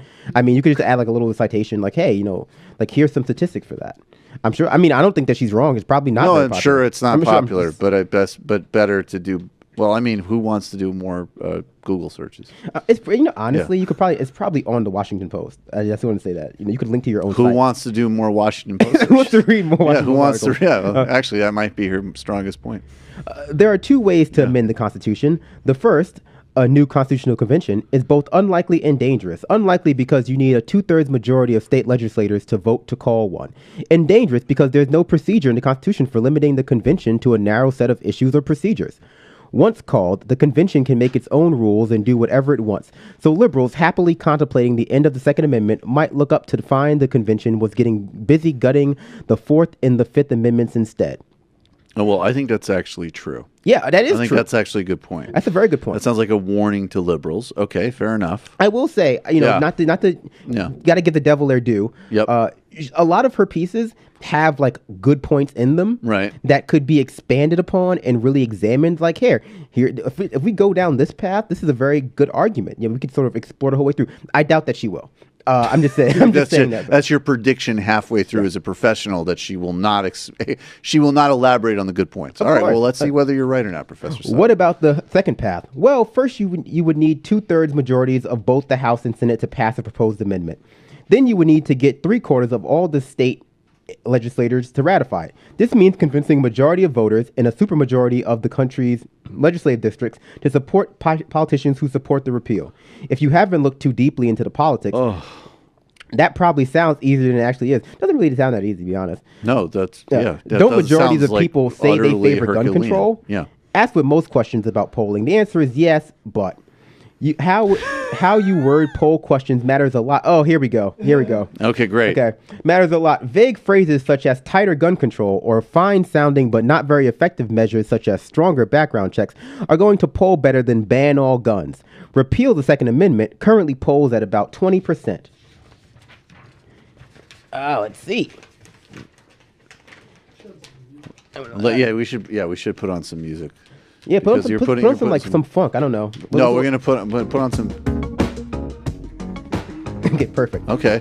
The prospects for repeal are even worse than the number suggests. If you read all Megan McArdle out loud to this music, it might be tolerable. Yeah, that's a nice little bass to it. It's fine. Since political offices are apportioned geographically, it doesn't do any good to have 90% majorities supporting something in a handful of high population cities while the rest of the country stands opposed. Not only would repeal supporters need to find a lot of voters in the right places, they would also need those voters to be highly motivated. Gun owners may be a minority of the population, but they really care about their right to own guns. If a politician threatens to take their guns away, they will make sure they get to the polling place come November to vote against that politician, even if they support his other policies. Okay, so I'm exhausted by how obvious this all is. I'm guessing this is leading up to some disingenuous payoff. It's very banal, but honestly, as we go up to it, really, it's like the context of this whole piece is that we can't do anything. Right. I think we can all agree that the context that is of this piece, always the point. And nothing to be done. And if we did, it might have some mysterious side consequence. Support for gun control is broader, but it's also weaker. Since shootings are fairly uncommon, when we actually go to the ballot box, gun control tends to rank well below things that more directly affect our daily lives, such as taxes, schools, and the quality of government services. Okay, sure. All I can say, have you ever written that in a student's paper, by the way? No, Next to a graph, if you've written, okay, sure. No, I honestly, when she says things like this, all I do, I flash back to the whole Belle the cat thing, and all the time it probably took her to the Google search that, and I would just love to see some numbers in this. And maybe that makes me weird because I don't read a lot of op-eds. No, I agree. I just okay, and that's the thing too. Some of this stuff is true, but she still refuses to source. So she's not being disingenuous. Like Ben Shapiro, when he's lying, he doesn't source things because he's being intellectually. He's just everybody knows that. I just think that's his lazy, move, right? Lazy, banal, just truisms. Yes. Okay. When one side of an issue is willing to tell pollsters they support something, and the other side of the issue is willing to act on their beliefs, the side that acts tends to win, even if they are numerically smaller. This fundamental electoral math explains a lot of seeming anomalies in American politics, including the gap between gun polls and gun policy. Does it really, though? Okay, sure, whatever. This is just like an opinion, man. Whatever. In recent days... This is all sky is blue, not supported by data and opinions. This is all... To the extent it's true, it's obvious. In the sense that it's true, it comes across as the musing rants of somebody who is just was asked to write a piece about, pro or in favor of gun control, and they wrote it that morning. Right. But a boring student's blog. Or no. We're almost done, though. We're almost done. Yes. In recent days, there has been some suggestions that this is changing, that gun controllers are getting just as intense about this issue as their opponents. Perhaps, but 6 months from now, really? Okay. I'm sorry. I'm not commenting. 6 months from now, I'm not going to comment on that. When the Parkland, Florida shooting is out of the news, gun owners will still own their guns, and they will still care intensely about keeping them. The people currently telling pollsters they will vote on the gun issue may still feel that way, but they may also have moved on to some other issue that is fresher in their minds or closer to their daily lives. Okay, sure. They may have also moved on, or maybe they won't have. I don't who knows really? Yeah. Actually, I really hate to put this out there, or maybe there'll be another dozen absolutely terrifying public shootings, and it will stay prominent in the news cycle. Or maybe all gun violence will stop, and will be transported out of our bodies into the astroplane. Really? Like, I mean, what is that? Like, yeah, maybe a lot of shit. All right, let me read the last graph because I want the full grade, and then we got to get to Ben Shapiro. The good news for gun controllers is that and this is, I have to say, I'm probably being too conspiratorial here, but the good news for gun controllers is that school shootings and mass shootings in general are in fact pretty rare, and not rare enough, unfortunately, but too rare to feel like a personal issue to most voters most of the time. The bad news is that it makes it very difficult to get critical political mass you need to make them even rarer. So she's sort of indirectly saying, you know, what I was saying, which is like, hey, you want gun control, you should be looking for a lot of more absolutely horrible shit to happen. But I guess my concern, and let me just play your TA here for a second. I feel as if she made a claim, she answered it, but with no data, but she's probably right, but again, no data. And then, in this case, this is interesting because I feel like this means Megan must think that she's on her back heels on this, because the more like confident version of Megan McArdle is like, everybody thinks that poor kids should get inhalers, but here's why it will actually lead to an obesity epidemic, right? Like, that's her usual play. This one's just kind of like, she's almost saying like, she's playing like, I don't have any dog in this fight. I'm just telling you the way of the world. And of course, the subtext is the same libertarian bullshit she always does, which is that never use collective action to solve anything and just deal with kids getting shredded to death with bullets in their schools, not to mention structural American violence, which disproportionately affects people of color and poor people, which obviously, if that's not even in a liberal conversation, it's certainly not going to be in Megan's conversation. Well, of course. And I think that she has a few, you know, again, this is probably my fourth article by her, but I think she has a few key moves that you notice across all her articles. One of them is this sort of appeal to the fact that complex problems have complex solutions. And in having complex solutions, right, you know, so like in having complex solutions like, hey, well, maybe we do need to ban assault rifles, limit their availability, and so therefore it won't be as easy to get them. So yeah, it won't stop all mass shootings. Of course it won't, because obviously some mass shootings happen without assault rifles, which again is not a real category weapon. So since it wouldn't stop all of them, let's not do it. Let's not do anything. Right. Let's not do anything. I like how she brings up the fact. I just want to add something else here. A lot of answers to complex problems are actually very simple. Yeah. Like complex financial instruments, here's a simple answer: ban them. Wall Street melted down the economy.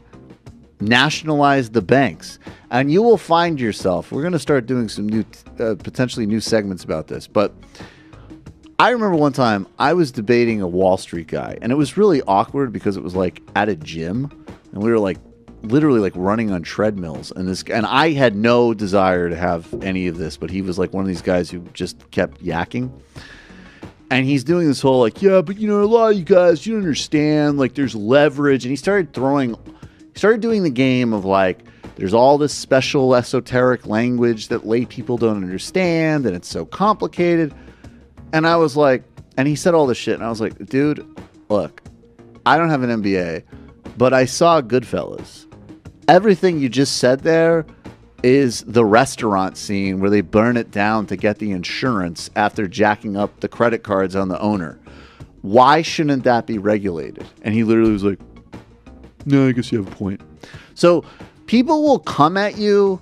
This is a tactic of both neoliberals and the right.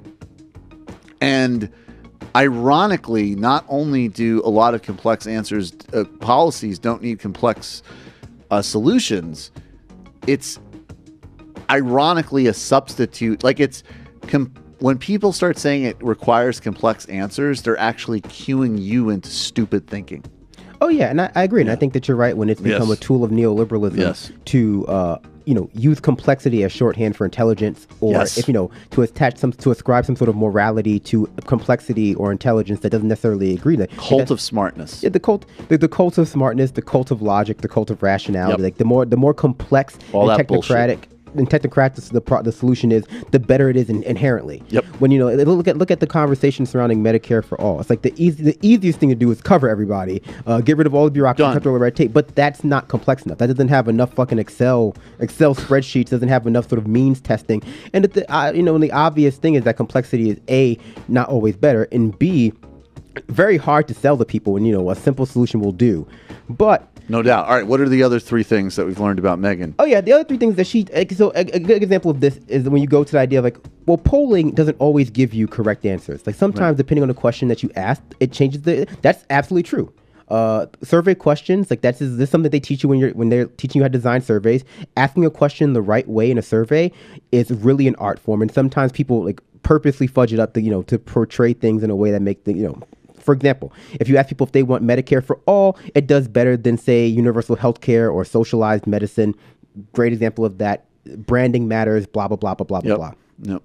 That's not really an argument against doing it, though. This idea that some sort of volatility in survey answers, it proves that they're untrustworthy, or that, you just can't trust. I don't know where this comes from. And I think I do, though, right? So I think that Megan is a great example of, or maybe the only example I've ever seen of this vulgar postmodernism that the conservatives always accuse liberals and leftists of, right? Where she just appeals to this idea. Well, really, there's never going to be consensus on anything. You can never really know anything, right? There's all these opinions out there. Really, we're all just creating our own master narratives. Yeah. It's true. It's true. It's very true. Really true. And so, really, all we can hope to do is maintain the status quo, prevent society from devolving into chaos, but there's no point actually trying to solve anything. So that's interesting because because on the other hand, in the logic and rationality world, polls are used in 2 ways. They're either used with zero critical awareness. If they're telling you what you want, Muslims are X, then we don't have any methodology to question. We don't have any subtlety to explore. Or in Megan's case, it's, hey man, polls are fucked up. So bottom line, don't do anything about guns. Yeah, she's appealing to nuance to obscure the point. Yeah. And I think that's what you're trying to say, right? When we talk about let's say the black on black crime rate, for lack of a better term, the rate at which black people commit crimes that affect other black people. It's the context of that is always stripped out because it's always just we got to focus on the numbers. And it's okay, what those numbers mean? What criminologist or sociologist or demographer or geographer are you talking to that is going to say that this is inherent? This is sort of these numbers are inherent, are a commentary on the inherent qualities of blackness or black people or whatever population of black people you're talking about. None. But we want to focus on numbers. But in the case actually, no, I'm making the distinction, right? That's the first part, and that's what you get from the Harris world. Yeah. And that's what you're addressing there. And then Megan's doing the opposite, which is why even measure any stats related to people who might be poor, as an example, because you can't really trust stats. So just let people.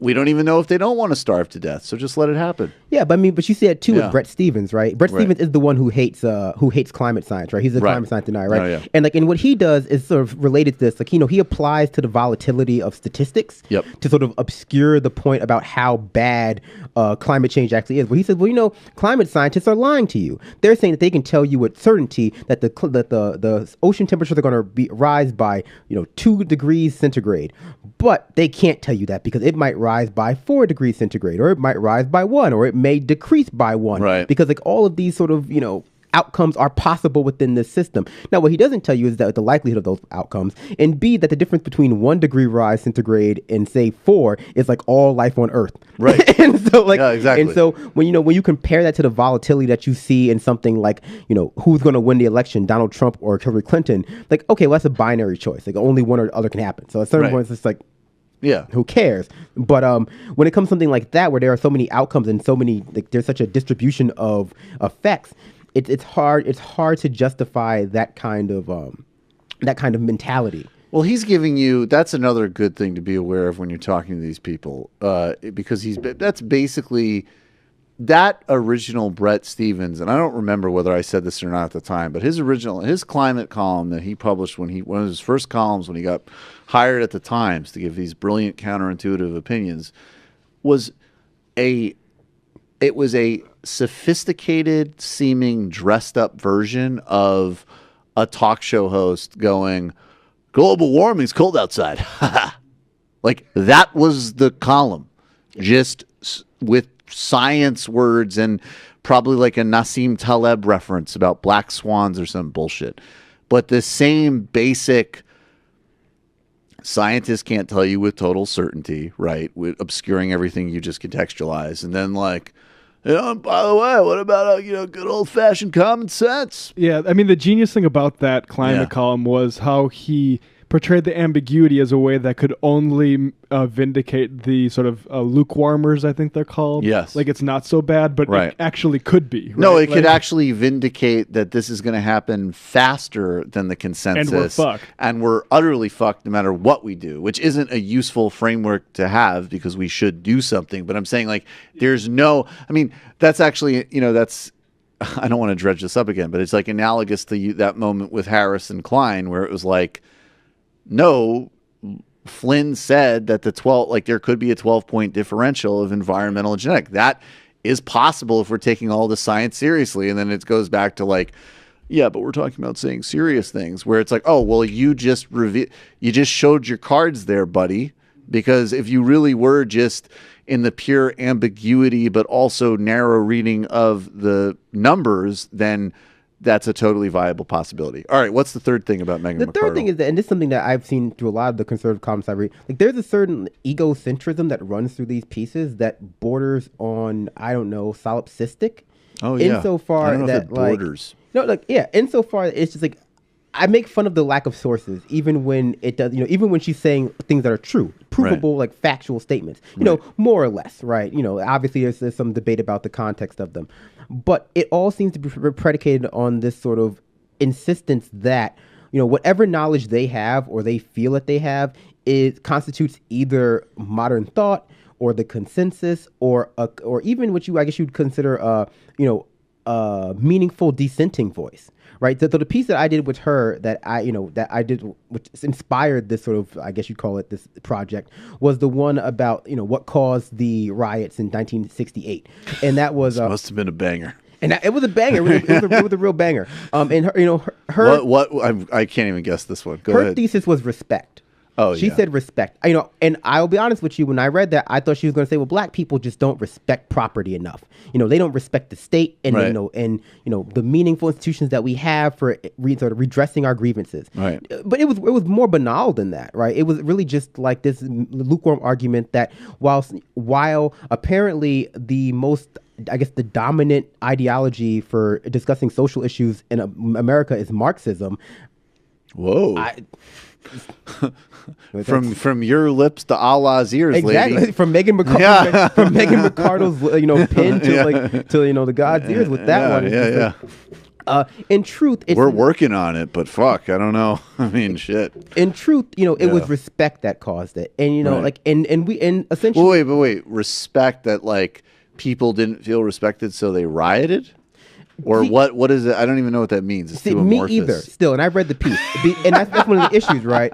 So, a lot of what this is with her writing is that she doesn't bother to, frame it properly or even really define her terms. So when I went into respect, when I saw respect, I was like, okay, what she's trying to say is that she's forming this classic dichotomy between misrepresentation of image and like maldistribution of resources as like the two dominant forms of oppression and prejudice that you can experience. Either you don't have enough shit or people are misrepresenting you. Classic dichotomy. Obviously there's overlap, but you can make that argument. No, she was just saying that respect is a thing that exists that people want. And you can look at it like social respect, but also respect is, a lack of resources. Respect is not getting that job you want. So really respect is everything. Respect, there is no problem. Money, power, respect, man. Exactly. It's the key to life. Maybe Megan McArdle, just listen to Bad Boy Records instead. Like, why do anything? Whatever was relevant from that point was covered much better. Who did that one? Was that the Lox? Who did that one? Ooh, which one? Money, Power, Money, Respect? Power, Respect. Lil' Kim? I don't even remember who did that one. Was Junior Mafia? There was the remix too. Can we put on that for the, as we can get to the fourth point, let's have a little Money, Power, Respect in the background. Because it is the key to life. And I actually wonder if Megan McArdle ever even heard that track. I guess the 4 points that we've been talking about the entire time. It's like, it's this nihilism that runs through her pieces. And that runs through a lot of these pieces where it's just like, there's nothing you can do. Like, there's nothing we can do for X, so why even try? And of course, that's related to the fact that, there's nothing that we can do to entirely solve X. Who is this? Hold on one sec. Oh, it's Lil' Kim. Oh, it's the Lox. I called it. Right. Yeah, see? I had us do proper research. I didn't just say something like the Lox. That would be the Megan McArdle technique. Perhaps this is a dope song.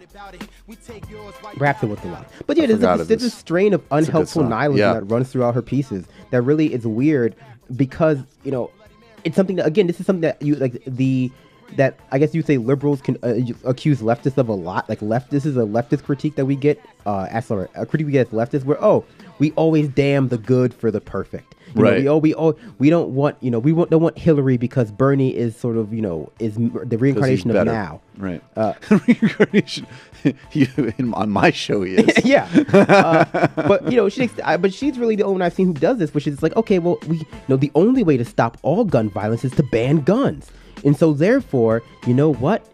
Well, I guess we can't stop it. So why even try?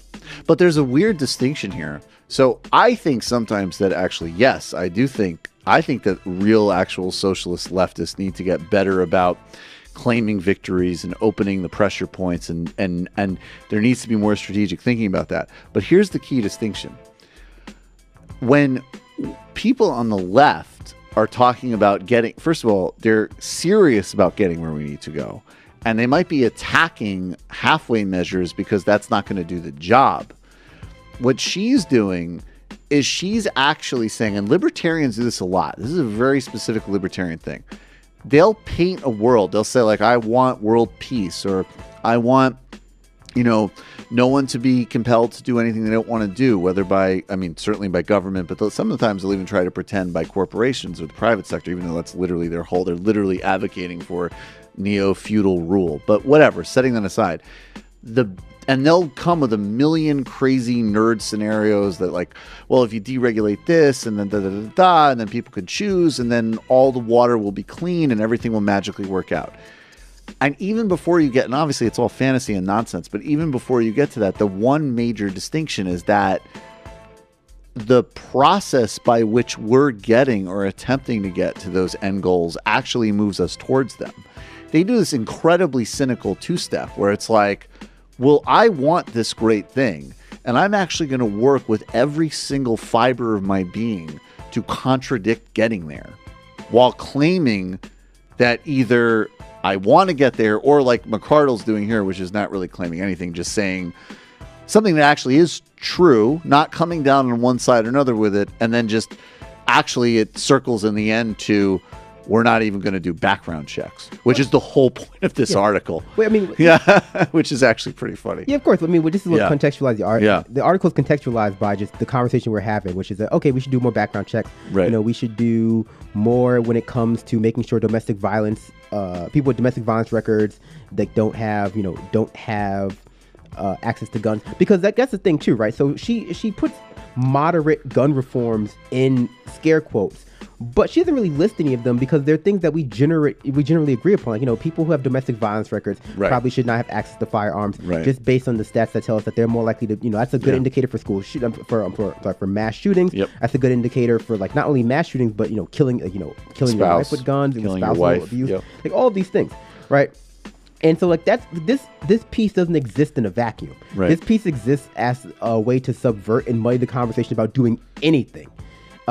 And so, I mean, I agree with you when it comes to leftists, right? I think that there is something to be said across the board about not agreeing to sort of short-term solutions that are, there's no saying, right? Like, if it takes 50 newtons of force to move a boulder and you're only going to push 40 newtons, doesn't make a difference. Like the goal is not going to move. It's not going to help you like move it. So like at a certain point, we have to like set up a standard for what's the minimum we can do that's going to move us in the right direction without obscuring the point. But in this case, like it only exists to obscure the point. That's exactly to obscure the conversation around gun reform. All right, let's touch on, and I like how we should keep playing this great track while we set up the last piece of business we have to do before we get to the post game. And that is deal with little Mr. Spiffy Shirt. Facts don't care about your feelings himself. And Ben Shapiro? Yeah. Speaking. I'm setting this up. Did you know we have like the exact same stats apparently? Like he claims that he's like 5'9" and like a heavy lifter. And I'm like, oh my God, me too.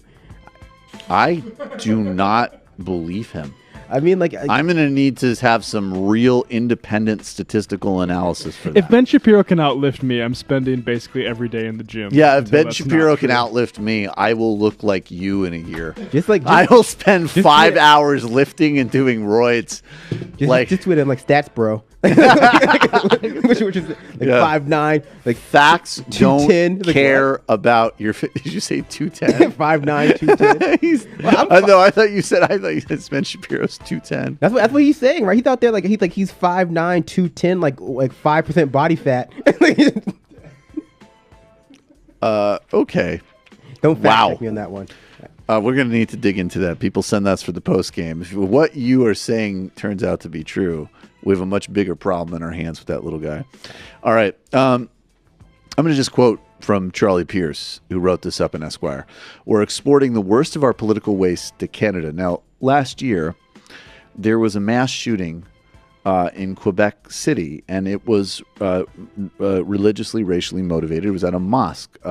Alexandre Bissonnette,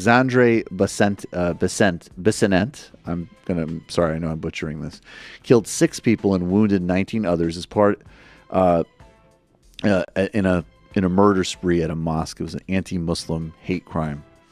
I'm going to quote now. He's about to go on trial for this.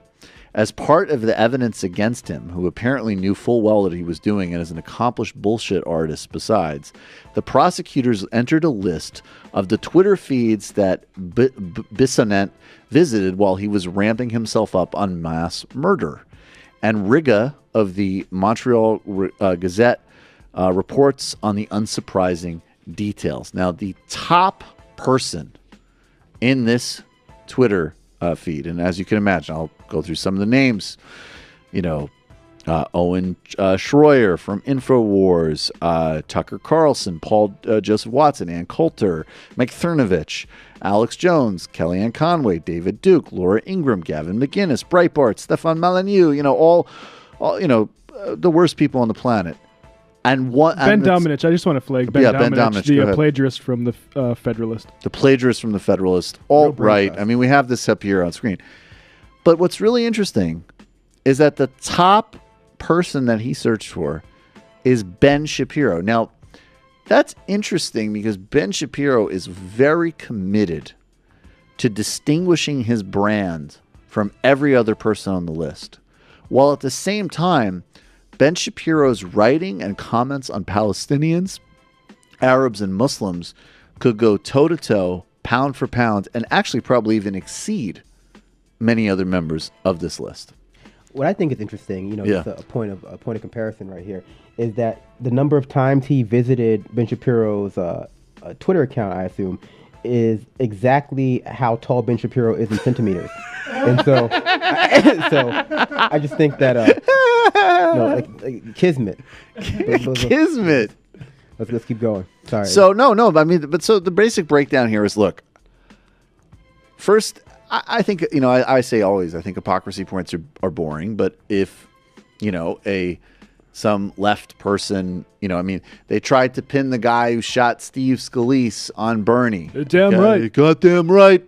I wish the friggin' aims better. I could see he's still wheeling around, for God's sake. It's pathetic. He's not a Bernie marksman. He's not A for effort is not going to cut it. He's going to go down. As Brendan Sutton said, if we don't have enough people to actually move the boulder, it makes no difference. And that's I would like to apply to Stephen Scalise. But no, in all seriousness, although I could do that routine all night, First, it's that, you know, the reason it's ridiculous to pin that on Bernie is because there is nobody on any type of left platform, including like those of us that, you know, that fuck around more and are satiric and way more polemical and all of this stuff. We don't, and I mean, maybe I wish we, unfortunately, I mean, we have the screenshot where, you know, and I don't happen to support these laws, but, you know, Ben Shapiro's tweets have been banned under hate crimes legislation in France and Germany. Maybe we could call some of these up. Unfortunately, I should have gotten them. But I mean, we are not talking about categories of people, let alone any ethnic category, religious category of people, as being like agents of darkness or subhuman or, you know, not of the light, or that, okay, this is Ben Shapiro. Israelis like to build. Arabs like to bomb crap and live in open sewage. This is not a difficult issue. Settlements rock. This is his aggressive support for Israeli apartheid. Weird that hashtag never caught on. Yeah, yeah. So the point is not to say, look, Ben Shapiro did not call for this type of activity. He's not, you know, condoning it. But the notion that he's having a meltdown because people are pointing this out, it is totally logical and coherent that a hate-filled person targeting Muslims would have a lot to enjoy in reading Ben Shapiro. Also, it's worth pointing out that he has pointed this stuff out in the past too. Yeah. There is a tweet that exists out there where he asked from, I want to say 2012, where he asked Piers Morgan if the shooting if some shooter was a fan of Piers Morgan. Okay, so there's also some element of, you know, what's good for the goose is good for the gander here. There is, right? I think that you're right when it comes down to, like, I think hypocrisy points are also boring, mostly because the right doesn't care about hypocrisy at all. Only liberals at all, and only like that sort of liberal technocratic mind of adults, like when it's like, but you know, like you talk about caring about the debt, but this is not, you know, right. but you're going to add more to it. And then Republicans are like, dude, I will fucking kill your grandmother in front of you. It's like hypocritical about debt spending? Yeah. Like, really? Hypocrisy points usually right. are just only serve to make liberals feel better about their sort of adulthood and maturity. And but the moment, that's the West Wing fantasy. Yeah, it's the West Wing fantasy, right? But there's something to be said, I think, about the ways in which, in this situation, on the left, I think that we're better and we should be about nuance, right? About talking about the context of things, about parsing things out when it comes to responsibility, likelihood, whether it be structural violence, systemic violence, et cetera, et cetera. But there's something to be said about how nuance in these situations has been weaponized by structures of power against leftist figures, right? Right. against people who lack the kind of capital to defend themselves against or demand that they be that moral complexity or nuance be acknowledged, right? So no, there's people that I actually happen to disagree with, pretty strongly. I mean, we were talking about Syria earlier, but they've been accused of being, agents of a Russian government.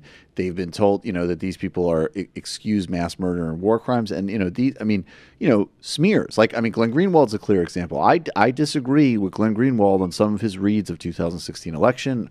I disagree with him on some of his reads of the Trump investigation, actually pretty thoroughly. But people are, lie about him and frame him with just utter impunity completely outside the context of his own writings. So there's no doubt that they throw this out all the time themselves. I think the other thing here that's also worth, and this is a point that a lot of people made, and I want to slightly complexify it.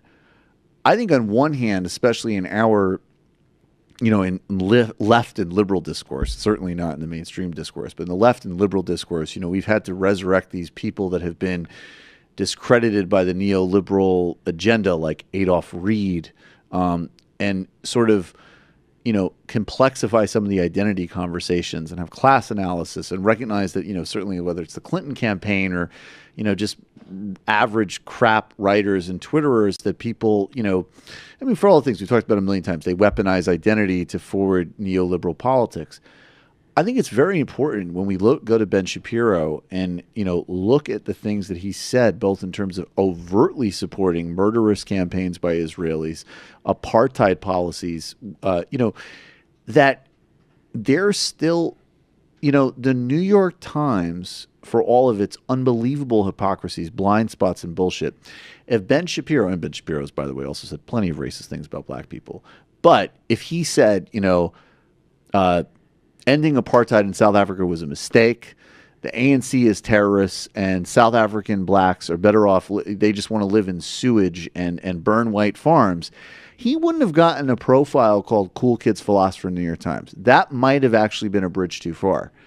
All of that was said about Palestinians and Arabs. And I just think that, it is important, I think, and that's the reason why, I hold no brief for Islam as a religion, but in the context of American discourse and policy, that just sustained and relentless dehumanization of them, and that it's not even a controversy in so many quarters, is just relentless. Oh, no, I agree, right? I think that this has been a concerted effort for the past, at least as far as I'm thinking, since the Iraq War started, since the invasion of Afghanistan started. It goes way back further than that, but I think that now for the past 16 or so years, 2 decades or so, there's been a conscious effort to homogenize and dehumanize the entire Middle East, right? Like, how many people who have strong opinions about Islam and the Islamic world can tell you, what that actually entails, right? Can tell you the difference between Shiite and Sunni, can tell you the difference between, much less a coherent definition of Wahhabism. You're bringing back some very traumatic memories of some YouTube spats that I've engaged in. YouTube is a hellhole. YouTube is like a right-wing hellhole. But except for all of the the Let's players who only occasionally say the N-word. All right. So I think that we've done a very poor job. Not we, but our mainstream media, our corporate media, has done a very poor job of allowing, like I said, the complexity of the Middle East to shine through, because we deny that our enemies. We deny complexity and nuance to our enemies because it makes it easier to engage in asymmetric warfare. When when you do things like, the best example I can think of is the criteria for what constitutes a terrorist in our drone program. Like, well, if you happen to be between the ages of 16 and 35, well, you're a terrorist, and we'll sort it out afterwards. Like, that's the definition. No, I just want to be really clear. That's really precise. In signature strikes, they drop bombs going back to the Obama administration. God knows what they're doing now, because they've unshackled all even modest restrictions on this stuff. If we say we're hanging out, we're Pakistani, we're all guys inside that age range, at a camp somewhere, we could be hunting. Have nothing to do with anything. They would bomb the target based off of behavioral profiling, and then not definitionally, they wouldn't follow up on it because there isn't anything to investigate because you're a predetermined terrorist. Yeah. And that's the policy. That's the policy. And I think that it was a mistake. If I'm going to pick on Obama for a little bit, it was a mistake when the Bush administration ended and the Obama administration came in to believe that just simply changing the tone of the rhetoric and sort of changing our view would actually result in a change in the cultural perception of the Middle East. And I think that what Democrats fail to do is establish a coherent counter narrative for a lot of these problematic policies, and instead cede too much ground to Republicans. And they sort of engage in mealy-mouthed defense of the military-industrial complex, mealy-mouthed defense of imperialism, because it has to be necessary. And they just assume that if you put the right tone on it, if you don't call them terrorists, if you don't sort of call them bad names, that people, Americans, the American culture won't internalize what it means to be engaged in perpetual warfare against them, right? Well, it's the transition from 24 to Homeland. 24 is Bush era. They're fucking there. I got to put a screwdriver in his asshole so he talks. And then we go to Homeland, and it's all like, I studied Farsi at Swarthmore, and I feel so sad about having to put a screwdriver in this guy's ass. Like, it's the same policy, but it's just moralized and complex. But it's just a different brand for empire. Finish your thought, and then I have one question before we go to the post game. And it doesn't play right. So I think mostly what it ends up with people just filling in the blanks themselves. People saying, okay, well, if we're just bombing this place indiscriminately when they remember that we're bombing it, then there must be something inherently wrong with this place. There must be something inherently wrong. And the people that come from it. Yeah. And people come from it, right?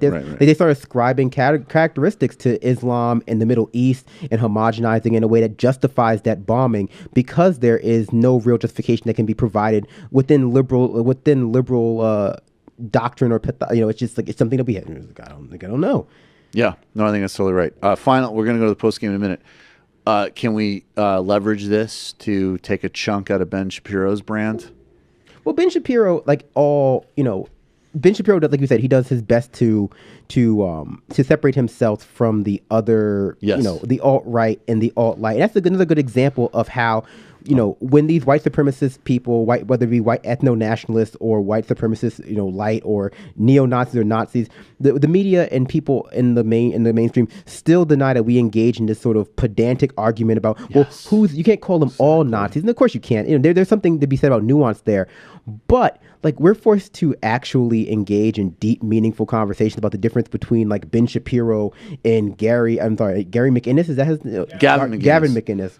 Gavin McInnes and sort of Mike. The only Cernovich. difference is that actually, and I'm sorry if Gavin sees this, Ben Shapiro is actually genuinely funnier than Gavin McInnes. That's the only distinction that I see. Yeah, but go ahead. But yeah, we have to engage in these conversations about nuance. But really, ultimately, the implications for all this speech, and this is not me sort of like blaming it on Ben Shapiro. I think that might be a step too far. But the implications for all of this speech and who it might appeal to and the rhetoric and what it might sort of embolden is the same, right? People see through these sort of pull-out arguments that Ben Shapiro or your old friend Sargon of Akkad like to do, where they sort of was the traumatic memory I had. I love that interview. Yeah, that was great. No. Like they see people see through that sort of pull-out method of argumentation where you lead the person to your thesis. You go, oh well, I'm not saying that the Middle East deserves to be bombed indiscriminately. I'm not saying that Islam is the mother of all bad religions.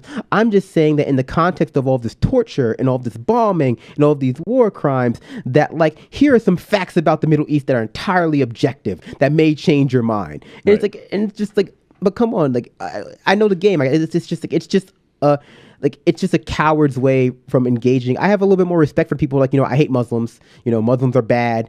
I'm glad that we're torturing them. Like because those people I don't understand. Thank you, Brendan. I appreciate They're the not honesty. cowards. I'm not a coward. Ask Ivanka. All right, everybody. We're going to go to the post game. We got a lot for you. We got some clips that we have to dunk on. We maybe have some games. We're going to open the phones, the IMs, the Discord. There's a ton. Brendan, you're going to stay with us. I am. The Discourse. Check it out. Check out the Blue Brook. What's your Patreon address? My Patreon address is patreon.com/expanded discourse. The Blue Book, but damn it, fuck it, I messed it up again. The Blue Book blog. I'm sorry, I cursed a lot. Just restart. That's totally fine, but restart. Yeah, I'm sorry. Yeah, so check out my Patreon it's patreon.com/expanded discourse. It spells like how it sounds, expand the discourse. And the Blue Book blog is on that Patreon. And every week I do about 2 or 3 breakdowns of popular op-eds of that week or classic bangers from like the Megan McArdle, Brett Stevens, the Morrisseys of the political world. That's awesome. It's really good. And here, going to be with us for the post game, guys. We're growing. That 2K, we're going to announce a specific date that we want to hit that by. New things for people at the 21 level. Thank you so much. Patreon.com/TMBS. Keep spreading the word. Thank you, Matt. Thank you, David. See you all in the post game 646-257. Find out the rest in the post game. Become a patron. I know. Bye.